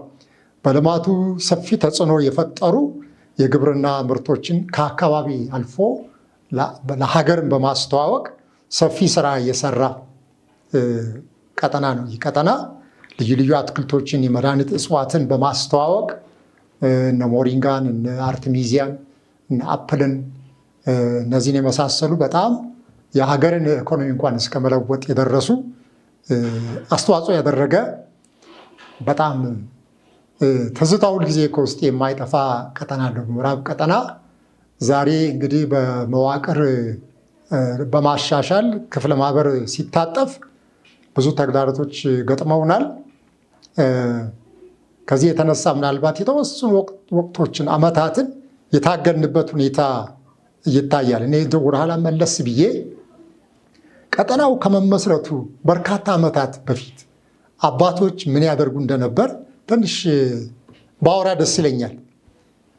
በ1975 መዝገብ ስናገላበጥ ነው እዛ ቀጠና ላይ 1975 ዓመተ ምህረት ሚያዝያ ወር ላይ የቀጠና ጽሕፈት ቤት ለመስራት ባደረጉት ውይይት እነዚህ 5ቱ አውራጃዎች ያልናቸው ህብረት ተብለው በአሁኑ የሚጠሩት በዚያ የተሳተፉ የጉባኤ አባላት ዝርዝራቸውን አገኘን ከመዝገቡና ከጨንቻ አቶ ተስፋዬ ቶሌ፣ አቶ ቦሼ ቦራጎ፣ አቶ መና ማራ ታዛቢ ሆነው፣ ከከምባ አቶ መሰረት ሆላ፣ አቶ ደስታ ሳንኬ፣ ከጎፋ አቶ ኤልያስ ዚዶ፣ አቶ ባይከዳኝ ባሻ፣ ከሐመር ባኮ አቶ ደጉ ደቅላቦ፣ አቶ እንሶ ሻሚ፣ አቶ ላሌ ጌጎ፣ ከቁጫ አቶ ባሳዳና አቶ ኤልጎ ማዚ እነዚህ በቀጠና ጽሕፈት ቤት ጉዳይ በተደጋጋሚ ሲወያዩ ቆይተው የሚቀጥለውን ጉባኤ ሐምሌ 30 1975 ለማድረግ ተስማምተው ዘጉ ይላል። የሚገርማችሁ ከዓመታት በኋላ በ30ኛው ጠቅላላ ጉባኤ ነሐሴ 14 ቀን 1982 ዓ.ም በአጀንዳ 6 ጉባኤውን የተሳተፉ 12 ሰዎች የመጀመሪያውን መዋጮ በራሳቸው ላይ መድበው ብር 530 በስፍራ አዋጥተው ነበር ይላል። ምን ያህል ፓሽነት የሆኑ መሪዎች እንደነበሩ ከግላቸው። እነዚህ ሰዎች አበል የላቸውም፣ ደሞዝ የላቸውም። ለዓመታት መዝገብ ይዘው ከአውራጃ አውራጃ በእግራቸው እየሄዱ ወንዝ እያቋረጡ መዝገብ እንዳይበሰብስ ጃንጥላ ይዞ በዝናብ የሄዱበት በደርግ ጊዜ በተለይ እየታሰሩ በየማረሚያ የተንከራቱበት ረጅም ታሪክ አለ። ግን የሚገርማችሁ በ1984 ቢሮ ተከራይተው ስራ ሲጀምሩ ለመነሻ የሚሆን ዘር ገንዘብ የጉባኤው አባላት አሁንም 760 ብር ማዋጣታቸውን ከዚያ መዝገብ አግኝተናል። በዚያ መዝገብ የዓመቱ በጀት ብር 17812 መሆኑን ሲገልጽ ይህም የሁለት መዋለ ሕፃናት ትምህርት ቤት መምህራን፣ የአንድ ስራ አስኪያጅና የአንድ አስተባባሪ ጸሐፊ ደሞዝ ያዘ። ሁለቱ መምህራን የምስራች እስራኤልና ኢየሩሳሌም አወቀ ሲሆኑ አስተባባሪ ጸሐፊው አቶ ሳሙኤል፣ ጸሐፊዋ ደግሞ ደብሪቱ ዳኝ የምትባል እና በወቅቱ በቀጠናው የነበሩ አጥቢያ ቤተክርስቲያናት ብዛት 707 ሲሆን በጋሞ 124፣ በቁጫ 70፣ በካምባ 110፣ በጂንካ 109፣ በባስኬቶ 108 እና በጎፋ 186 አጥቢያ ቤተክርስቲያናት ነበሩ። በጀቱን ለመሸፈን ወርሃዊ መዋጮ በአጥቢያ ቤተክርስቲያን በነፍስ ወከፍ ብር 2 ብር ከ15 እንደተመደበና ሊሰበሰብ የታቀደው ብርም ብር 18240 እንደነበር ከመዝገቡ ማየት ችለናል። እዚህ ላይ በጣም ማስመር የምፈልገው ይህ ቀጠና ገና ከጅምሩ እንዴት የተቀናጀ በጣም በግልጽነት ከገንዘብ አያያዝ ጀምሮ ንጽህና ባለው መንገድ እንዴት አባቶቻችን እንደሰሩ መጥቀስ እፈልጋለሁ። የ1985 ዓ ም እቅድ ሆኖ እንዲጸድቅ ለጉባኤው በቀረበው ሰነድ የ1983 እና 84 ጥቅል ሪፖርትም ቀርቦ ነበር። የዓመቱ ጠቅላላ ገቢ ድምር 48172 ከ05 ሲሆን ወጪው 47585 ነበር። ከውጪ ቀሪ 586 ከ70 ተጽፎ አግኝተናል። እንግዲህ በወጪው ዝርዝር ላይ የአርባ ምንጭ ቦታ ብር 23501፣ ለወንጌላውያን ደሞዝ 5510፣ ለወንጌላውያን እህል ግዢ ብር 4476 ከ25፣ የሰራተኞች ደሞዝ እና ስራ ማስኬጃ ብር 6000፣ የዘበኞች ደሞዝ ብር 500 ሲሆን ቀሪው መስተንግዶ፣ ውሎ አበልና ትራንስፖርት እንዲሁም የጽህፈት መሳሪያና ሌሎች ልዩ ወጪዎችን የያዘ እንደነበር በመዝገብ ተመልክተናል። እንግዲህ ይሄ ገና በጅምሩ ቀጠናው በዚህ መልክ ጀምሮ ነው ዛሬ 4 ቀጠናዎችን እስከሚወልድ ሰፊ ስራ የሰራው ማለት ነው። ሌላው በዚህ መዝገብ የገረመን ነገር በዓመቱ ለጋራው ጉባኤ ጽሕፈት ቤት ከተበጀተው ገንዘብ አንገብጋቢ ነው ብለው ያሰቡትን መብራትና ውሃ ማስገቢያ የመዋለ ሕፃናት ወጪዎችን ለይተው 25,000 ብር በጊዜው በነበሩ 707 አጥቢያ ቤተክርስቲያናት በማከፋፈል ለአጥቢያ ብር 32 ብር ከ55 እንዲያመጡ መወሰናቸው የስራውን በርደን በጋራ እንዴት እንደሚሸከሙ እንደነበረ ያሳያል። እንግዲህ በ80ዎቹ ጅምር እንዲህ ሲንቀሳቀስ የነበረው የጋራው ህብረት ጽሕፈት ቤት የካቲት 6 1984 ዓ.ም የጽሕፈት ቤት እየተባለ የቀጠና ጽሕፈት ቤት እየተባለ ከዚያን ጊዜ ጀምሮ መጠራት የጀመረው። ሪፖርቱም የአውራጃዎች እየተባለ ይቀርብ የነበረው ለህዳር 17 1986 ጀምሮ ህብረት እያለ በመዝገቡ ሲሰፍር ነው የተመለከትነው። እንግዲህ ጽሕፈት ቤታችን ስራውን ሲጀምር በአንድ ስራ አስኪያጅ ብቻ ነው በ1984። ዛሬ 88 ከ1 ወደ 2 ከዚያም ወደ 3 ዛሬ ወደ 100 የሚጠጉ ሰራተኞች ያሉበት ግቢ ነው። ትምህርት ቤት አለ፣ የተለያዩ ፕሮጀክቶች አሉ፣ አጥቢያ ቤተክርስቲያናት አሉ፣ ባይብል ስኩል አለ፣ ባይብል ኮሌጅ አለ እና አንድ ራሱን የቻለ ትልቅ ከተማ የሆነና በጣም ብዙ ትውልድ እየሰራ ያለ በተለይ ትምህርት ቤቱ በየዓመቱ ብዙ ተማሪዎችን በማሳለፍ የታወቀ 3-4 ጊዜም የተሸለመ ትምህርት ቤት ነው። እዚያ መምህራን አሉ፣ ክርስቲያኖች ናቸው። በጣም ትልቅ ስራ እየተሰራ ነው ያለው። እንግዲህ ይሄ የተወሰነው መሬት ድንጋያማና ቋጥኝ በዛበት ቢሆንም እግዚአብሔር ደግሞ ሀብት አድርጎ የሰጠንን ድንጋይ ዛሬ ለግንባታ ለእኛ ብቻ ሳይሆን ለከተማው ለተለያዩ ፕሮጀክቶች ከዚያ ድንጋይ በመሸጥ እየተጠቀምን ነው ያለ ነው። እንግዲህ በአንድ በኩል የወንጌል ስራው፣ በሌላ በኩል የልማት ፕሮጀክቱ ተጠናክረው እየሰሩ የቀጠናው ቤተክርስቲያናት መሪዎችን በስልጠና አውደ ጥናት የማስታጠቁ ስራ ቀጠለ ማለት ነው። በወንጌልም በደቡብ ኦሞ የሚሰራው ስራ የተለያዩ ክፍለ ማህበራትና ህብረቶችን እያሳተፈ በጽህፈት ቤቱ የአስተባባሪነት በስፋት ስራውን ቀጠለ። በርካታ ወንጌላውያን ወደ ዳስኒች፣ ወደ ሐመር፣ ወደ ቦሬ ጸማይ አካባቢ ተልከው ዛሬ ህብረት ሆነው ከህብረትም አልፎ ቀጠና የመሆን ሰፊ ስራ የተሰራበትን ማውሳት ይቻላል። አጋር ድርጅቶችም ራዕያችንን በመጋራት በልግስናቸው ስራችን ይበልጥ ወደፊት እንዲሄድ በእጅጉ አግዘውናል። በተለይ ወንጌል ስራ ላይ በሄሊኮፕተር ሄደን እስከምንሰራ ድረስ የደረሰበት ጊዜ ነበር። ወንጌላን ለመጎብኘት እርዳታ ለመስጠት በወቅቱ ብዙ ገንዘብ ባይኖራቸው አጥቢያዎች እህል ያመጡ ነበረ፣ ጉልበታቸውን ይሰጡ ነበር። ለምሳሌ የቱርሚ ጣቢያ ሲሰራ ወደ 60 የሚሆኑ ወጣቶች ለ2 ወር ነፃ ጉልበታቸው እንዴት እንደሰጡ እኔም ከነሱ ጋር 1-2 ሳምንት ተሳትፌ ነበርና ፈረንጆችም ከአሜሪካ መጥተው የግንባታ ስራ፣ የብየዳ ስራ በጣም ድንቅ ጊዜ አሳልፈናል። እግዚአብሔር ብዙ ትዝታዎችን ወደ አእምሮ እያመጣ ነው።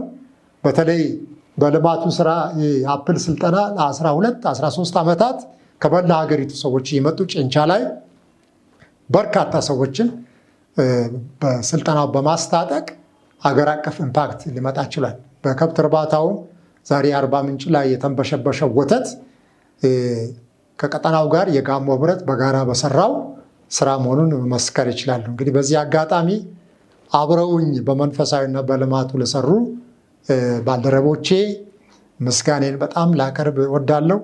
ከአቶ ሳሙኤል ጌምቦ ጋር የጀመርነውን ስራ ከነ አቶ በላይ እና አቶ ሙርቃ ሌሎችም ከእኔ ጋር አብሮ የሰሩ በመንፈሳዊ ዘርፍ በልማቱም በርካታዎችን አሁን ስማቸውን ጠርቼ መጨረስ አልችልም።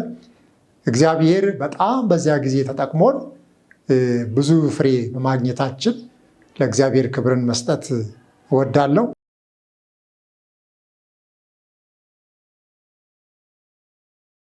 ሰላም ጤና ይስጥልን።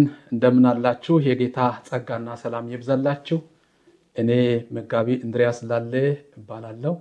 የደቡብ ምዕራብ ቀጠና ቃለ ሕይወት ቤተክርስቲያን ጽሕፈት ቤት የምክትል ዋና ጸሐፊና መንፈሳዊ ዘርፍ አገልግሎት አስተባባሪ ነኝ። በእነኚህ አገልግሎቶች በደቡብ ምዕራብ ቀጠና ያለፉትን ዓመታት ምንድን ነበር የተሰራ የነበረው የሚለውን ሀሳብ ስመለከት በተለይ ደቡብ ምዕራብ ቀጠና ካለው ሰፊ የመዋቅሮች የተነሳ በተለያዩ ቦታዎች አውደ ጥናቶችን የማዘጋጀት፣ ስልጠናዎችን የመስጠት፣ መሪዎችን የማወያየት ስራዎችን ስንሰራ ቆይተናል። በሁሉም አቅጣጫ ለውይይት በምንወጣበት ጊዜ በአንድ ተመሳሳይ ርዕስ ህዝቡን ለመድረስ፣ ለወንጌል ስራ ለማነሳሳት፣ ለቤተ ክርስቲያን አስፈላጊ ጉዳዮች ለማወያየት በሰፊ ሁኔታ ሲሰራበት ቆይቷል። በተለይ ከቅርብ ጊዜ ወዲህ ቤተክርስቲያን ከላይ እስከታች በአንድ ገጽ ላይ መሆን ስላለባት የኢትዮጵያ ቃለ ሕይወት ቤተክርስቲያን ስልታዊ ዕቅድን መሰረት ያደረገ 6ቱ የትኩረት አቅጣጫዎች ላይ በጣም ትኩረት ተሰጥቶ አሁን ባለው አደረጃጀት የአጥቢያዎች ህብረቶችን ወደ ታች ወርደን እንደገና ደግሞ ከዚያም ወረድ ብለን አጥቢያዎችን ሁሉ የአጥቢያ መሪዎችን ሁሉ ለማግኘት በየክላስተሩ ሁሉ እየወረድን የትኩረት አቅጣጫዎችን ለማስጨበጥ ትልቅ ስራ ተሰርቷል። በዚያ ስራ ብዙ ውጤቶችን ያየን ነው። በተለይ የወጣቶችን አገልግሎት፣ የልጆችን አገልግሎት፣ የሴቶችን አገልግሎት በሚመለከት ያሉ ክፍተቶች ምን እንደሆነ እታች ያሉት ተረድቶ አገልግሎቶቹ የበለጠ እንዲነቃቁ እንዲደራጁ እድል እየሰጠ ያለበትንም ሁኔታ ማየት ችለናልና በተለይ ስልታዊ ዕቅድን በሚመለከት ከግብ አንጻር እንደየአውዱ የተለያየ ነገር ሊኖር ይችላል። ነገር ግን ትኩረት የጋራ ነው። በቃ ሁሉም ከላይ እስከ ታች ወጥ እንዲሆን ታስቦ ነው የተሰራው። በዚያ ውጤት እያየን ያለንበት ሁኔታ አለ። ይሄ ብቻ ሳይሆን ጤናማ የቤተ ክርስቲያን አመራርን ለመፍጠር ከእያንዳንዱ ህብረት ዋና ጸሐፊዎች፣ ምክትል ዋና ጸሐፊዎች፣ የሴቶች አስተባባሪዎች፣ የወጣቶች አስተባባሪዎች የተገኙበት ለተከታታይ 2 ዓመታት ስልጠና እየተሰጠ ቆይቷል። ይሄ ስልጠና ደግሞ የወሰዱት እታች ወርዶ በየአካባቢያቸው ደግሞ አደራጅቶ የአጥቢያ መሪዎችን የማሰልጠን ስራ እየተሰራ ይገኛል። ጤናማ የቤተ ክርስቲያን አመራር ጉዳይ ወቅታዊ አንገብጋቢ የሆነ የቤተ ክርስቲያን ትኩረት የሚሻ መሆኑን የተገነዘብነው። ከዚህ አንጻር ነው ምላሽ ለመስጠት እየሰራን ያለ ነው። በተለይ ያለፈውን አንድ ዓመት 2017ን ወደ 2332 መሪዎችን በስልጠና መድረስ ችለናል። ያውም የኢትዮጵያ ቃለ ሕይወት ቤተክርስቲያን የመሪዎች ስልጠና ተንቀሳቃሽ አስተባባሪዎች ይሰጥ የነበረው ስልጠና ወደ ታች ወርዶ መሪዎች እንዲሰለጥኑ ከመሪ አንደበት ለመሪ የሚለውን ስልጠና እንደገናም ደግሞ ግብርናን በእግዚአብሔር መንገድ የሚለውን ስልጠና ወደ ታች አውርደን መስጠት ችለናል። በዚያም ውጤት እያየን ነው። አንዳንድ አካባቢዎች ላይ የሚታዩ ውጤቶችን እያየን እንገኛለን። ሌላው በወቅታዊ የቤተክርስቲያን ጉዳዮች ላይ ቤተክርስቲያን በቅይጥነት የተደፈረችበት ጊዜ ነው አሁን ጊዜ። ይህን የቅይጥነትን ችግር ለመፍታት የቤተክርስቲያን መድረክ መጥራት አለበት የሚል አቋም ስለያዝን የተለያዩ ስራዎችን እየሰራን እንገኛለን። አንደኛው ስራ የእግዚአብሔር ቃል በእግዚአብሔር መንጋ ዘንድ በግልጽ መሰበክ ስላለበት፣ በስልጣን መሰበክ ስላለበት ቃሉ ላይ ትኩረት እንዲደረግ አገልጋዮችን መጽሐፍ ቅዱሳዊ ገላጭ ስብከት ዘዴ እንዲሰለጥኑ በማድረግ ተከታታይ ስልጠናዎችን ከዋናው ጽሕፈት ቤት ጋር በመተባበር እየሰጠን እንገኛለን። በዚያም ውጤት እያየን አለን። ቤተክርስቲያንን በጣም ብዙ ነገሮች እየደፈሩ ያሉበት ጊዜ ነው። አንዱ ባህል ነው፣ ያ ወቅታዊ ተግዳሮት። ይህንንም በሚመለከት በዚህ ጉዳይ ላይ ስልጠና ከሚሰጡ አካላት ጋር በመነጋገር ህዝቡን በማስተባበር ከፍተኛ ንቅናቄ ተፈጥሮ ስልጠና ተሰጥቷል። ህዝቡ አቋም እንዲይዝ ተደርጓል። በሰፊው ደግሞ ለመስራት ታቅዶ እየተሰራ የሚገኝ ስራ አለ። ሐሰተኞች አስተማሪዎችን፣ ሐሰተኞች ነቢያትን ለመሞገት ለመመከትም በሚያስችል ሁኔታ አገልጋዮችን በማሰልጠን ላይ እንገኛለን ማለት ነው። ከደቀ መዝሙርነትና ክርስቲያናዊ ትምህርት አስተምሮ ማስተባበሪያ ጋር የሚሰሩ ስራዎች አሉ። በደቀ መዝሙርነት ዙሪያ የምንሰራቸው አንደኛው ዲኤምፒቲ ነው። ደቀ መዝሙር አድራጊዎችን፣ አድራጊ መጋቢያንን፣ መሪዎችን እንደገና ደግሞ ደቀ መዝሙር አድራጊ ቤተሰብን ትኩረት ያደረገ ስራ እየተሰራ ይገኛል። ከሱ ውጭ ደግሞ ኔትወርክ ስልጠና እየተጀመረ አለ። ያንንም በዚህን ሰዓት እያካሄድን እንገኛለን። ሌላው ከፒኤልአይ ጋር የተጀመሩ ስራዎች በየአጥቢያ ወርደን የምንሰራቸው ስራዎች አሉ። እኛ መዋቅር ላይ ነን ያለነው፣ ከፍ ብለን ነው ያለነው። ነገር ግን መንጋው ያለው ታች ስለሆነ ታች ወርደን መንጋው ወዳለበት ተጠግተን ወደ የአጥቢያዎች ሄደን ህዝቡን ሞቢላይዝ በማድረግ በማሰልጠን በማስተባበር ላይ እንገኛለን። በደቀ መዝሙርነትም በጣም ሰፊ ስራ እየተሰራ ይገኛል በደቡብ ምዕራብ ቀጠና። ሌላው እያንዳንዱ የአገልግሎት ዘርፍ ደግሞ የሚሰራው ስራ አለ። በእያንዳንዱ አገልግሎት ዘርፍ የራሱ ጉባኤዎች አሉ፣ ስልጠናዎች አሉ። እነኝን ከኛ ጋር በመተባበር የሚያዘጋጁትን ስልጠናዎች እንሳተፋለን፣ እናስተባብራለን፣ አገልግሎት ዘርፎችን እንደግፋለን። በእንዲህ አይነት ሁኔታ ስልጠናዎች እየተካሄዱ ይገኛሉ።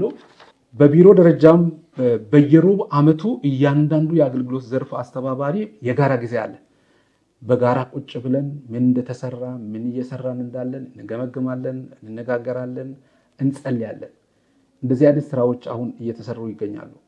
ባለፉት ዓመታት ደቡብ ምዕራብ ቀጠና እንደ ደቡብ ምዕራብ ቀጠና ሲደራጅ የአባቶች ራዕይ የነበረው ወንጌል ባልደረሰባቸው አካባቢ ወንጌልን ለመስበክ ነው ህብረት የፈጠሩት። በተለይ አርብቶ አደሩን አካባቢ በወንጌል ለመድረስ ነበር እቅዳቸው። አሁን ላይ የኛ ደግሞ ልጆቻቸው እቅድ የሚሆነው እነሱ ያንን ለመድረስ አቅደዋል፣ ግን እኛ ከዛ ባሻገር መስራት አለብን ብለን ህዝቡን እያስታጠቅንና እየቀሰቀስን እንገኛለን። አሁን በዚህን ሰዓት ላይ አባቶች በረሃውን ለመድረስ ነው ያቀዱት። እግዚአብሔር ረድቶን በዚህን ጊዜ ግን ከአገር ውጭ ጭምር ሚስዮናውያንን ወደ መላክ ደርሰናል። ሌሎችንም እያዘጋጀን እንገኛለን። የደቡብ ምዕራብ ቀጠና መንፈሳዊ ዘርፍ አገልግሎት በጣም ጥሩ የሚያደርግ አንድ በጣም ጥሩ ነገር ምንድነው? የቲም ስፒሪት አለ። ሰራተኛው በጋራ ነው። እነኚህ ያነሳዋቸውን ነገሮች አንድ ሰው ብቻውን የሚሰራው ሳይሆን በጋራ በቡድን የምንሰራቸውን እንነጋገራለን። የተነጋገርናቸውን ደግሞ ይዘን በቡድን እንወጣለን። በእንዲህ አይነት እይታ ጌታን እያገለገልን እንገኛለን።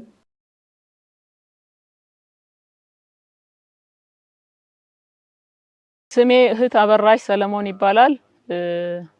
በደቡብ ምዕራብ ቀጠና ቃለ ሕይወት ቤተክርስቲያን አስተዳደርና ፋይናንስ አገልግሎት ኃላፊ ሆኜ ነው ማገለግለው። እግዚአብሔር ረድቶን በደቡብ ምዕራብ ቀጠና ቃለ ሕይወት ቤተክርስቲያን ቀደም ሲል ሲመሰረት በውስን የሰው ኃይል የተጀመረው ስራ በእግዚአብሔር እርዳታ እየሰፋ መጥቶ አሁን ባለንበት ሁኔታ የስራ ዘርፎችም ሰፍተው ከፍተኛ የሰው ኃይል ቁጥር ነው ይዘን እየሰራን ያለነው። ይህንንም በተመለከተ በመንፈሳዊ ዘርፍ አጠቃላይ ጽፈት ቤቱን እየመራ ያለው የመንፈሳዊ ዘርፍ ነው። በመንፈሳዊ ዘርፍ ስንመለከት 21 ወንዶችና 5 ሴቶችን የያዘ በቁጥር 26 ሆነን እያገለገልን እንገኛለን። በመንፈሳዊ ዘርፍ በልጆች አገልግሎት፣ ወጣቶች፣ ሴቶች፣ የወንጌል ዘርፍ ጨምሮ ድጋፍ ሰጪ አስተዳደር ሰራተኞች ጋር በመሆን 26 ሰዎች በመንፈሳዊ ዘርፍ ያገለግላሉ። እንደገናም ደግሞ በመጽሐፍ ቅዱስ ኮሌጅ በግቢው ባለው መጽሐፍ ቅዱስ ኮሌጅ 7 የሚሆኑ ወገኖች ያገለግላሉ። 6 ወንዶች፣ 1 ሴት በመሆን የመጽሐፍ ቅዱስ ኮሌጅ ስራውን በሚገባ እያገለገሉ ይገኛሉ። እንዲሁም በሮቦት ትምህርት ቤት ከፍተኛ በከተማችን ስመጠር የሆነ ትምህርት ቤት ነው። በዚያም እንደዚህ የሚገኙ መምህራን አሉ። በኬጂ ወይም አጸደ ህፃናት 2 ወንድና 8 ሴቶች 10 በመሆን ያገለግላሉ። በአንደኛ ደረጃ 14 ወንዶች 15 ሴቶች በድምሩ 29 የሚሆኑ መምህራን እያገለገሉ አሉ። ሁለተኛ ደረጃ ላይ ስንመለከት 21 ወንዶችና 7 ሴቶች በድምሩ 27 የሚጠጉ ያገለግላሉ። እንደገና በተጨማሪ ከነዚህ ዘርፎች ውጪ በቅርቡ የጡረታ ኮሚሽን የኢትዮጵያ ቃለ ሕይወት ቤተክርስቲያን ጡረታ ኮሚሽን በዚህ በደቡብ ምዕራብ ቀጠና ጽፈት ቤት ቅርንጫፍ ከፍቶ 1 ሰራተኛ ቀጥረን በድምሩ 102 ሰራተኛ የሚያህሉ እዚህ ግቢ ውስጥ እያገለገልን አለን። ቀደም ሲል 6 ወይም 7 የነበረው ሰራተኛ ቁጥር እግዚአብሔር በየአመቱ እየጨመረ ስራውን እያሰፋ መጥቶ አሁን 102 ሰራተኛን ደቡብ ምዕራብ ቀጠና ጽፈት ቤት እያገለገለ ያለ ሁኔታ ነው ያለውና ክብር ለእግዚአብሔር ይሁን። እግዚአብሔር በሰው ኃይል ባርኮናል። ፋይናንስን በተመለከተ በደቡብ ምዕራብ ቀጠና ጽፈት ቤት ቀደም ሲል የነበረው የፋይናንስ የገቢ መጠን ስንመለከት ከ1 ሚሊዮን ያነሰ የነበረበት ሁኔታ ነው ያለው። የሰውም ኃይሉም ዝቅተኛ በነበረ ሰዓት የአገልግሎት ዘርፉም ባልሰፋበት ሰዓት የተወሰነ የነበረው እንቅስቃሴ እግዚአብሔር በየአመቱ እያሰፋ ፕሮጀክቶችንም እየጨመረ ከዛ ከሚገኝ ድጋፍ የአጋር አብሮ የሚሰሩ ወንጌልን አብሮ የሚሰሩ ወገኖችንም ጌታ እየሰፋ እየሄደ በየአመቱ እየተጨመረ 5 ሚሊዮን የነበረው 1 ሚሊዮን ከነበረበት ወደ 5 ሚሊዮን የደረሰው አሁን ላይ እስከ 51 ሚሊዮን በጀት የሚያንቀሳቅስ ሆኖ ነው እየሰራን ያለነው። ይሄ 51 ሚሊዮን ከ17ቱ ህብረቶች 20% ስራ ማስኬጃ የሚመጣ አለ። ከፍተኛ ድጋፍ የሚደረገው ከህብረቶች የሚመጣው ነው። እንደገና ደግሞ ከአጋር ድርጅቶች ከሀገር ውጪ በሀገር ውስጥም ያሉ ግለሰቦች ጌታ የረዳቸው ለወንጌል የወንጌል ልብ ያላቸው ይህንን ቀጠና እየረዱ ያሉ በገንዘባቸው እየረዱ ያሉ አሉ። ከውስጥ ገቢ የሚሰበሰብ አለ። ከትምህርት ቤት ከመጽሐፍ ቅዱስ ኮሌጅ ከየዘርፉ ከልጆች አገልግሎት የሚሰበሰብ አለ። ለምሳሌ የዚህ የ2018 የገቢ እቅዳችን 51 ሚሊዮን 627 ሺህ ነው።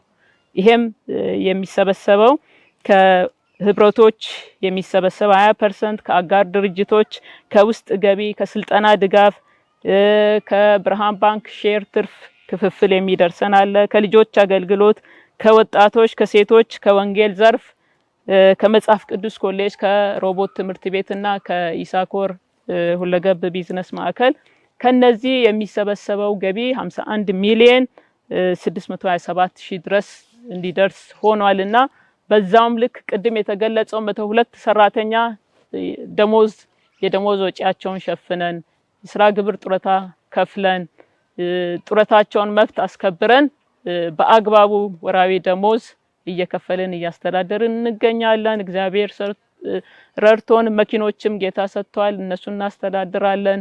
እግዚአብሔር መንቀሳቀሻ የሚሆኑ ሞተሮችንም ሰጥቶናል። ሰራተኛው በዚህ ሁሉ ተንቀሳቅሶ እነኚህን ወደ 51 ሚሊዮን የሚደርሰውን ገቢ አሰባስቦ በጥሩ ሁኔታ ስራዎች እየተሰሩ ነው ያሉት። ወንጌል ወዳልደረሰበት ወንጌል ይዞ የሚንቀሳቀሱ በወንጌል ክፍል ዘርፍም ሰፊ ስራ እየተሰራ ነው። እግዚአብሔር ረድቶናል።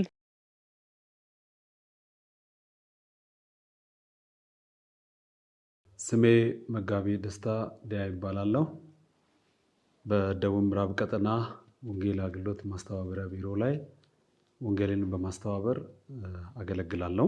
በቅድሚያ የመጽሐፍ ቅዱስ ክፍል በማቴዎስ ወንጌል ምዕራፍ 28 ቁጥር 16-20 በምናይበት ጊዜ ጌታ ኢየሱስ ክርስቶስ ባስተማረው ቃል መሰረት በማድረግ የወንጌልን አገልግሎት ዋና ተግባራትን መሰረት በማድረግ ነው እንግዲህ አገልግሎታችንን በደቡብ ምዕራብ ቀጠና የምናገለግለው። በዚህ ውስጥ ጌታ ኢየሱስ ክርስቶስ እንደተናገረው ሂዱ እና መስክሩ የሚለው አንደኛው ሲሆን፣ ሁለተኛው ደግሞ በቤተ ክርስቲያን ማስተማርና ማጥመቅ ነው። ሶስተኛ ደቀ መዝሙር ማፍራት፣ አራተኛው በሐዋርያት ሥራ ምዕራፍ 1 ጀምሮ እስከ 13 ድረስ በምናይበት ጊዜ የቤተ ክርስቲያን ተከላና የአገልጋዮች አላላክን በሚመለከት የቤተ ክርስቲያን የመጀመሪያዊቱን ቤተ ክርስቲያን እናስታውሳለን። የአንጾኪያ ቤተ ክርስቲያን አገልጋዮችን በመላክና ቤተ ክርስቲያንን በመትከል የጀመሩበትን አገልግሎት በደቡብ ምዕራብ ቀጠና በስፋት እያገለገልን እንገኛለን። በቀደሙት የጽሕፈት ቤታችን መሪዎችና አባቶች እንደገለጹት ከጅማሬ ጀምሮ የወንጌል አገልግሎት በደቡብ ምዕራብ ቀጠና ትልቅ ትኩረት በመስጠት ዋና አጀንዳ በመሆን እየተገለገለ እንደነበረ ገልጸዋል። እኔ ግን አሁናዊ መልእክቶችን ለማስተላለፍ እፈልጋለሁ። በደቡብ ምዕራብ ቀጠና ባሉቱ ተከላ ጣቢያዎች ወንጌል ባልደረሰባቸው አካባቢዎች እና ኢትዮጵያ ቃለ ሕይወት ቤተክርስቲያን ለደቡብ ምዕራብ ቀጠና ብሔራዊ አገልግሎትን እንድናሰማራ እንድናገለግል የሰጡን አጋር አካባቢዎችና ቀደም ተብሎ በቤተክርስቲያናችን ብሔራዊ ወንጌላውያን በማሰማራት የምናገለግላቸው በመሀል ኢትዮጵያም በአራቱም አቅጣጫዎች ላይ እየሰራን ያለ ነው። ትንሽ ነገር ማሳየት ፈልጋለሁ። በመጀመሪያ አገልግሎትን ደቡብ ምዕራብ ቀጠና ሲጀምር የጀመረው አገልግሎት በደቡብ ኦሞ እንደነበረ ቀድሞ የነበሩ አባቶች አስቀምጠዋል። ከዛ ቀጥሎ በኮንሶ በጋርዱላ እንዲሁም ደግሞ ኮሻሌ በሚባለው ማዕከል በአራቱ አቅጣጫ የሚገኝ ግሬሰን፣ ጋርዳማርታን፣ አለንና ማለ ጸማይን ማዕከል ያደረገ ከፍተኛ የወንጌል አገልግሎት ለኛ የወንጌል አገልግሎት ተከላ ጣቢያ መነሻ አድርገን የምናገለግላቸው በርካታ አገልግሎቶች አሉ። ከዛ ቀጥሎ ደግሞ በጋሞ ውስጥ የሚገኝ ዶርዜ እና አካባቢውን የወንጌልን አገልግሎት በስፋት እያገለገልን እንገኛለን። በእነዚህ በአካባቢ ወንጌላውያን ወደ 83 ወንጌላውያንን በአካባቢ በደቡብ ምዕራብ ቀጠና አሰማርተን በአገልግሎት ላይ እንገኛለን።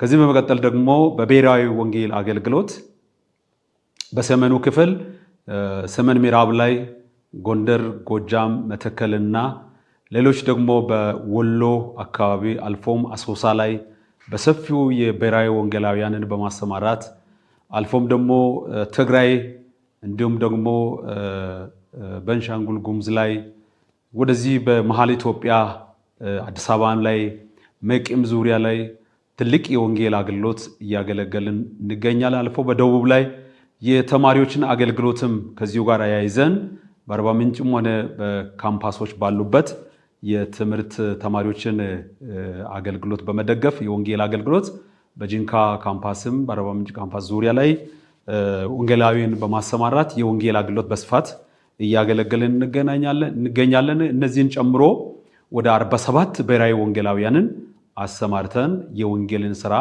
እየሰራን እንገኛለን።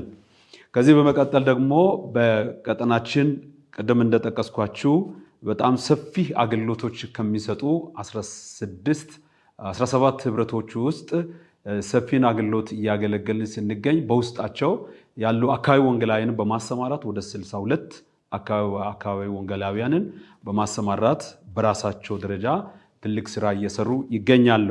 ሌላው ደግሞ ከአገር ውጪ የወንጌል አገልግሎትም በዚሁ ጎን ለጎን እያገለገልን እንገኛለን። ይህንን የውጪ ሚስዮን አገልግሎት እያገለገልን ያለንበት ቀድሞ እንደተጠቀሰው በተለያዩ ቀጠናዎች በእኛ ቀጠና ስር የሚገኙ ህብረቶችን መነሻ በማድረግ ወደ 4 ሚስዮናውያን ልከናል። ሌሎች 2 ሚስዮናውያን በቀጠናዎች ሲሸፈኑ አሁን በሚገኙ 2 ህብረቶች 2 ሚስዮናውያንን አንዱን በካሜሮን አንድ ቤተሰብ ግርማ ቡራንና ትግሬን ልከናል። ሁለተኛ ደግሞ በቻድ ላይ ሚስዮናዊ አንድ ቤተሰብ ግርማ ብዙኔንና ብዙንሽን በመላክ ትልቅ አገልግሎት እየሰጠን እንገኛለን። ሌላው በተጨማሪ በዚህን ጊዜ የሚስዮን አገልግሎትንና የወንጌል አገልግሎትን በስፋት ለማስኬድ ትልቅ እቅድ አቅደን እየተንቀሳቀስን እንገኛለን። የቤተ ክርስቲያን ተከላንና አገልጋዮችን ከማሰማራት አንጻር በአካባቢውም ሆነ በክልላዊ በብሔራዊ ሆነ በሚስዮናዊ አገልግሎት ሰፊውን የ2020 የኢትዮጵያ ቃለ ሕይወት 100ኛው ዓመት ለማክበር በሚናደርገው ርብርብ ትልቁን ድርሻ የወንጌል አገልግሎት እንደሆነ በማመን የህብረቶችም ሆነ የአጥቢያዎች ንቅናቄ በተጠናከረ መልክ እየቀጠለ ባለበት በዚህን ጊዜ ለስኬት ብዙ ዋጋ በመክፈል እንደ ቀጠና በቢሮ ደረጃም በስራ አስፈጻሚም ሆነ በጠቅላላ ጉባኤ በመስማማት ትልቅ ንቅናቄ እያደረግን እንገኛለንና 2 ሚስዮናውያንን ለመላክ በጥሩ እንቅስቃሴ ላይ እንገኛለን። ጌታ ብረዳን በ2019 ትልቅ ስኬት ላይ እንደርሳለን ብለን እናምናለን። ከዚህ ውጪ በእቅዳችን መሰረት ሚስዮናዊውን እስከ 4-5 ሚስዮናውያንን ለመላክ 2020 እስከሚደርስ ድረስ ሚስዮናውያን እንልካለን ብለን እስከ 4-5 ሚስዮናውያን ለመላክ አቅደን እየተንቀሳቀስን እንገኛለን። ሌሎች ህብረቶችን እያንዳንዳቸው ሚስዮናዊ እንዲልኩ ቅስቀሳ እየተደረገና ትኩረት ተደርጎ እየተሰራ ነው። በብሔራዊም በአካባቢ ወንጌላውያንም እንደዚሁ ላኪ አጥቢያዎችን በመቀስቀስ ትኩረት ሰጥተን ትልቁን ስራ እንዲሰሩ የቤተ ክርስቲያናችን ትልቅ ስራ የሚሰራ ስለሆነ ትልቅ ስራ እየሰራ እንገኛለን። በዚሁ ትኩረት ስንሰራ 188 አገልጋዮችና 2 ሚስዮናውያን በዚህን ጊዜ በአገልግሎት ላይ ይገኛሉ። በዚህ አገልግሎት ላይ ትልቅ ስራ እንድንሰራ የረዳን አምላካችን እግዚአብሔር የተመሰገነ ይሁን።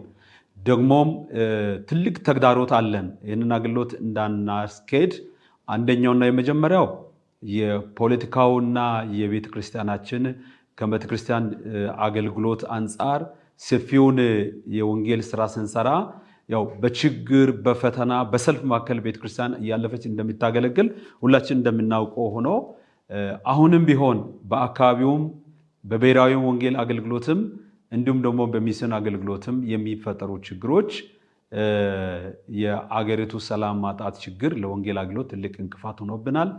ሁለተኛ ደግሞ የኑሮ ውድነት በራሱ ለወንጌል አገልግሎት እንቅፋት ሆኖልናል። ሶስተኛው ደግሞ በአንድነት በመስማማት መስራት የሚገባውን ስራ ከግንዛቤ እጥረት ብዙ ችግሮች እየታዩ ታችኛው መዋቅር ላይ ክፍተቶች አሉና እነዚያን ለመቅረፍ ደግሞ ትልቅ ጥረት እያደረግን እንገኛለን። በመጨረሻም አገልግሎቱን ለማስኬድ የሚያስችሉ መዋቅራዊ ግንኙነቶች ጤናማ ሆኖ እንዲወርዱና እንዲሰሩ ሁላችንም ታችም ላለን ላይም ያለን በጤናማ ግንኙነት የወንጌልን አገልግሎት ብንሰራ የተሳካ የወንጌል አገልግሎትን ለእግዚአብሔር ክብር ለቤተ ክርስቲያናችን ጥቅምና እያንዳንዳችን ደግሞ ለበረከት የሚሆን ስራ ሰርተን ለውጥ ማምጣት እንችላለን። ለዚሁም ደግሞ የሁላችንም ርብርብና መሰጠት ይጠይቀናል። ስለዚህ ሁላችንም ተሰጥተን የወንጌል ስራ እንድንሰራ አደራ ልላችሁ እወዳለሁ።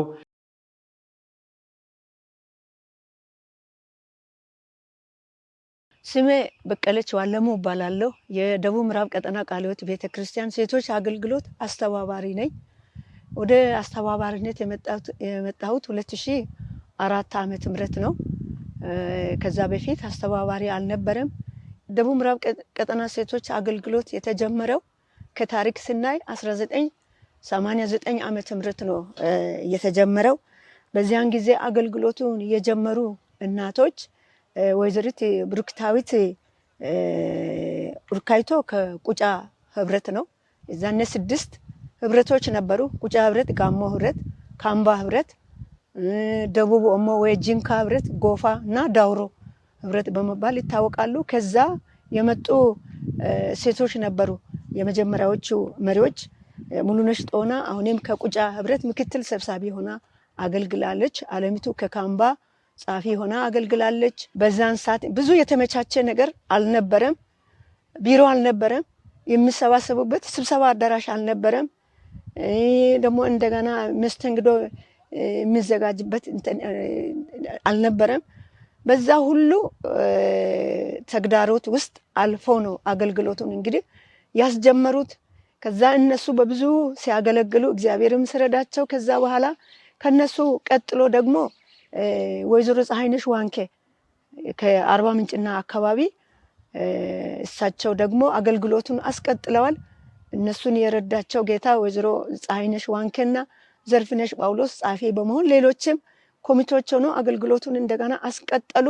በእነሱ ጊዜ ትንሽ የአገልግሎቱ የብርሃን ጮራ ትንሽ የታየበት ከመጀመሪያው የሚሻልበት አንድ 20 ብር ሴቶች ከየህብረቱ እያመጡ አገልግሎቱን ጀምረዋል።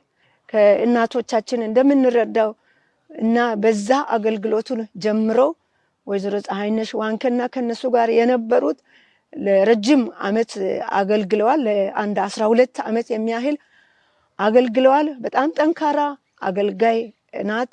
ጠንካራ ሴቶችን በእግር እንዲቆሙ ብዙ ዋጋ የከፈሉ ከሷ ጋር ያሉ ሴት እህቶቻችን ብዙ ዋጋ በመክፈል አገልግለዋል። ከዛ በኋላ ደግሞ እንደገና ከምዕራብ አባያ አስካለ ጩምባ የምትባል የሴቶችን አገልግሎት በተራዋ ተቀብላ ስታገለግል ነበረች። በሰብሳቢነት ከሌሎች እህቶች ጋር ሆና ለ3 ዓመት አገልግላ ከዛ በኋላ ደግሞ እንደገና ለእህታችን ሊዲያ ካሳሁን ከአርባ ምንጭ ህብረት እሷ በሷ ጊዜ ደግሞ አገልግሎቱ እጅግ በጣም ጠንክሮ ነው የቀጠለው። ሴቶች የመጀመሪያዎቹ ሴቶች ደግሞ በጣም አገልግሎት እስከ ወንጌላውያንን ለማገልገል እስከ ሐመር ባኮ ድረስ በጣም በተደጋጋሚ በተለይ ጋሞ ህብረት በዚህ በጣም ይታወቃል። የጋሞ ህብረት ሴቶች ወንጌላውያንን በመጎበኘት የወንጌላውያን ልጆችን በመጎበኘት ሚስቶቻቸውን በመጎበኘት ያደረጉት በጣም ከፍተኛ ዋጋ ነው ያደረጉትና ከዛ ጋርም ደግሞ እንደገና ከአባቶች ጎን ሆኖ አንገብጋቢ በሆነው በወንጌል ስርጭት ላይ በጣም ከፍተኛ ርብርብ አድርገዋል። ከዛ የተነሳ ወንጌላዊ ቀጥሮ ወደ በረሃው ወንጌላዊ አባይኔ አላምቦ የሚባል ከቁጫ ቀጥሮ ሴቶች ወደ በረሃ አካባቢ ልኮ አስገለግለዋል። ከዛ በኋላ ደግሞ አሁንም ወንጌላዊት ዘውዲቱ የምትባል ወደ ሰሜን ኢትዮጵያ ክፍል ብሔራዊ ወንጌላዊ አድርገው ልከው እያገለገለች ናት። እስካሁንም ድረስ እያገለገለች ናት ያለችው። አሁንም ቢሆን ያኔ በትንሽ የጀመረው በ20 ብር የጀመረው ከዛ በኋላ አንድ ላይ ተሰብስቦ 200 ብር አይሞላም ከመዝገብ እና እኛ ስናይ አሁን ግን ጌታ ረድቶን ከ100 ሺህ በላይ ነው አንድ ጊዜ የምንሰበስበው። እስከዛ ድረስ እግዚአብሔር ህብረቶችን ባርከዋል። በቀጠና ውስጥ ስር ያሉ ህብረቶች ብዛት 17 ናቸው። አንዱ ህብረት ከመዋቅር ቅነሳ ጋር ካለው ችግር የተነሳ ገና ወደ አገልግሎት ቢቀላቀልም ከነሱ ጋር 17 ህብረቶች አሉ። እንደገና ከ750 በላይ አጥቢያዎች አሉ። በዛ ውስጥ ደግሞ ከ70 ሺህ በላይ ሴቶች አሉ። እነዛን ሴቶችን ሁሉን እያገለገልን ነው የምንገኘው። ደግሞ በአሁኑ ሰዓት ኢትዮጵያ ቃለ ሕይወት ቤተክርስቲያን ባወጣችው ስትራቴጂክ ፕላን መሰረት የሴቶች አገልግሎት በሶስት ፒላሮች ላይ ነው በጣም ትኩረት የሚሰጠው። ከሶስቱ ፒላሮች አንደኛው የሴቶችን አገልግሎት ማብቃትና በአገልግሎት ማሳተፍ፣ ሁለተኛው የሴቶችን አገልግሎት ማደራጀት፣ ሶስተኛው ደግሞ የተማሩ ሴቶችን ማብዛት። ከዛ ውስጥ ደግሞ የሴቶችን አገልግሎት ማብቃትና ማሳተፍ በሚለው ብዙ ሰፊ ስራዎች ተሰርቷል። የሴቶችን ወደታች በመውረድ በማሰልጠን ደቀ መዝሙር በማድረግ ሴቶችን ቤተሰባቸውን እንዴት መያዝ እንደሚችሉ የቤተሰብ አያያዝ፣ የልጆች አያያዝ፣ የደል ስልጠና እነዚህን ሁሉን በመስጠት ሰፊ ስራዎች ተሰርቷል። ከዚህ የተነሳ የሴት እህቶቻችን ህይወትም ተቀይሯል፣ አገልግሎቱም ተቀይሯል። ሌላው ደግሞ የሴቶችን አገልግሎት ማደራጀት በሚለው ከአጥቢያ ጀምሮ እስከ ቀጠናው ድረስ የሴቶችን አገልግሎት በማደራጀት የሴቶች አገልግሎት ያገለገለ ነው ያለው። ሴቶችን በምን ነው የምናደራጀው? አንደኛ በወንጌል ስርጭት ቡድን እናደራጃለን። ሁለተኛ የጸሎት ቡድን እናደራጃለን። ይህ ደግሞ እንደገና በዝማሬ እናደራጃለን። በስነ ጽሁፍ በድራማ እናደራጃለን። በቢሮ የሴቶችን አገልግሎት በአስተባባሪና በቢሮ ቁሳቁስ እያደራጀን ነው እስካሁን ድረስ ያለ ነው። ሌላው ደግሞ እንደገና የሴቶች የተማሪ የሴቶች ኃይልን ማብዛት ነው። ከዚህ በፊት አገልግሎቱ ሲጀምር በደቡብ ምዕራብ ቀጠና ውስጥ ሴቶችን አገልግሎት አስተባባሪ በተደጋጋሚ ነው ማስታወቂያ የወጣው። ብዙ ሴቶች አልመጡም። ብዙ ሴቶች የተማሩ ሴቶች የሉም። ቢኖሩም በጣም በተግዳሮት ውስጥ ነው ሴቶችን አገልግሎት እያለፈ ያለውና ስለዚህ የዛኔ በጣም ጥቂት የተማሩ ሴቶች ነበሩ። አሁን ግን እግዚአብሔር ረድቶን ብዙ ሴቶች እየተማሩ ያሉበት ጊዜ ነው። ከ300 በላይ ሴቶች ምሩቃን በየአመቱ ህብረት ያደርጋሉ፣ ይጸልያሉ። አሁንም ቢሆን ብዙ ቤተክርስቲያን ሴቶችን እያስተማረች ናት ያለችው። በማስትሬት ወደ 5 በዚህ በቀጠናችን በማስትሬት የተመረቁ ወደ 5 የሚሆኑ ሴቶቻችን አሉ። እግዚአብሔር ፈቃዱ ቢሆን በቀጣይ ዶክተሮችን ለማስተማርም እያሰብን ነው ያለነው። የወንጌላውያንን እስከ ዛሬ ድረስ ያኔ ጥቂት እናቶች የጀመሩትን የበረሃውን አገልግሎት እስከ ዛሬ ድረስ እያስቀጥልን ነው ያለነው። በዛ በጣም ሰፊ ስራ ነው የተሰራው። ሴቶቻችንን በማስተባበር አልባሳትን በማስተባበር ይህ ደግሞ እንደገና የተለያዩ እህሎችን በማስተባበር እስከ ቦታው ድረስ ወስደን አከፋፍለን እንሰጣለን። የዛኔ ጥቂት እናቶች ምን አሉ? ከጓሞ ወይዘሮ ውድነሽ እነ አስካሌ ምንድነው ቃል ገብቶ ለበረሃ ወንጌላውያን የመጡት እኛ ከተራብን እናንተ ትራባላችሁ፣ እኛ ከተራቆትን እናንተ ትራቆታላችሁ፣ እኛ በህይወት እስካለን ድረስ ወደ ጌታ ከሄድንም ይሄን አገልግሎት እህቶች እንደገና ሌሎች ተተኪዎች ያስቀጥላሉ። እኛ በህይወት እስካለን ድረስ ቃል ገብቶ መጥተው እኛም እስከዛሬ ድረስ ያንን ቃል በማክበር የበረሃውን አገልግሎት ወንጌላውያንን እየጎበኘን ለነሱ አስፈላጊ ድጋፎችን እያደረግን ነው ያለነው። ከዛ ባለፈ ደግሞ ወደ ሰሜን አካባቢ ለደቡብ ምዕራብ ቀጠና ወንጌል ስራ ተሰጥቶ ለነበሩትም ሴቶቻችንን በማስተባበር እዛ ላሉ ወንጌላውያን ከዛሬ 3 ዓመት በፊት ሴቶችን አስተባብረን እዛ አስፈላጊ ነገሮችን በቁሳቁስ በገንዘብ ሁሉ አስተባብረን ይዘን ሄደን ለአንድ ሳምንት እዛው ለሰሜን አካባቢ ላለው ወንጌል ስራና ለወንጌላውያን እየጸለይን ጾም ጸሎት እያደረግን ከቦታ ወደ ቦታ ወደ 5-6 ቦታ ወንጌላውያን ጣቢያ ላይ እየሰበሰብን ጾም ጸሎት ከነሱ ጋር እያደረግን ከነሱ ጋር ሰፊ ጊዜ አድርገን የእግዚአብሔርን ቃል እየተከፋፈልን አንድ ሳምንት ያህል በሰሜኑ ክፍል አሳልፈን መተናል። ሌላው ከዛ መተን ነው ብሔራዊ ወንጌላዊ ለዛ አካባቢ መላክ ያስፈልጋል ብለን አስበን አንድ እህት እዛ አካባቢ ልከናታል። ብሔራዊ ወንጌላዊ አድርገን በዚህ አይነት ሁኔታ እግዚአብሔር በብዙ ባርኮን በእንደዚህ አይነት ሁኔታ እያገለገለን ነው ያለነው።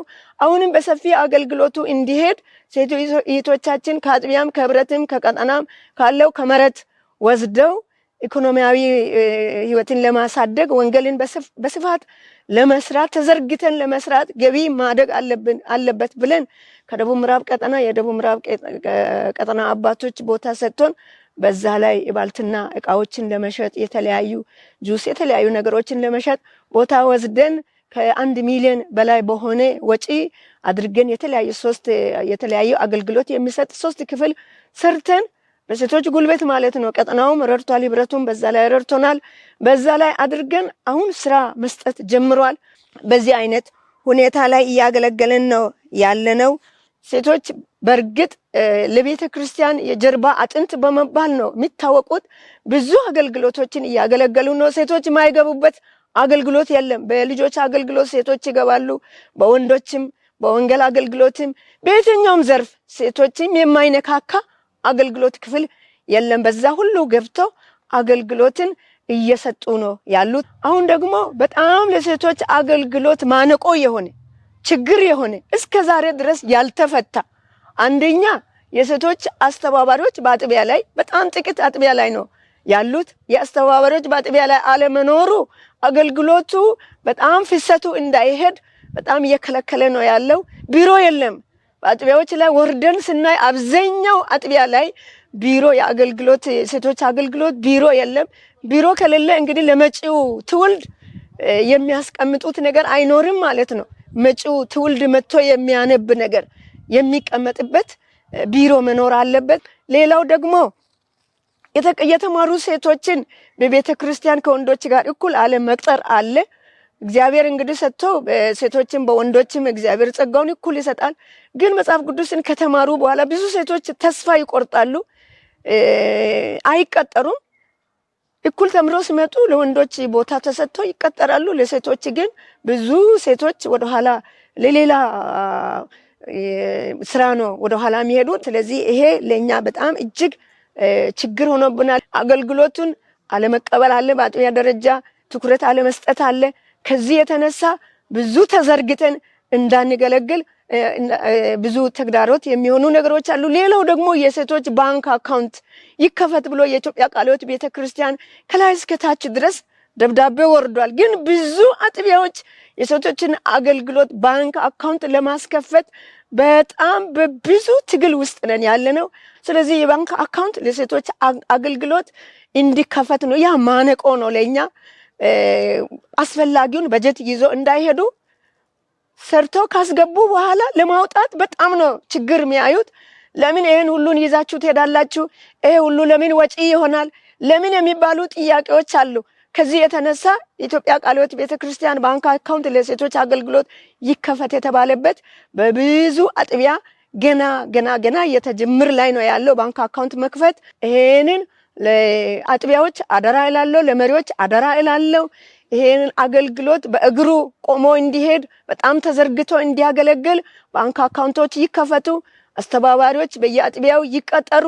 ይህ ደግሞ ቢሮ ለየሴቶች አገልግሎት ታሪክ እንዳይኖር፣ ቢሮ ከሌለ ታሪክ አይቀመጥም። ምን አገልግለዋል? ታሪክ ሴቶች ምን አገልግለው አልፈዋል ለምለው ቢሮ ላይ ከሌለ፣ አስተባባሪ ከሌለ፣ ቢሮ ከሌለ የት ነው የሚቀመጠው? ስለዚህ ይሄ ታሪክ ተወቃሽ የሚመጣው ትውልድ እንግዲህ የተማረ ትውልድ ነው እየመጣ ያለው። ስለዚህ ለዚህ ቢሮ እንዲኖር፣ አስተባባሪ እንዲኖር፣ አገልግሎቱን በቀኝ እጅ ቤተክርስቲያኒቱ እንድትይዝ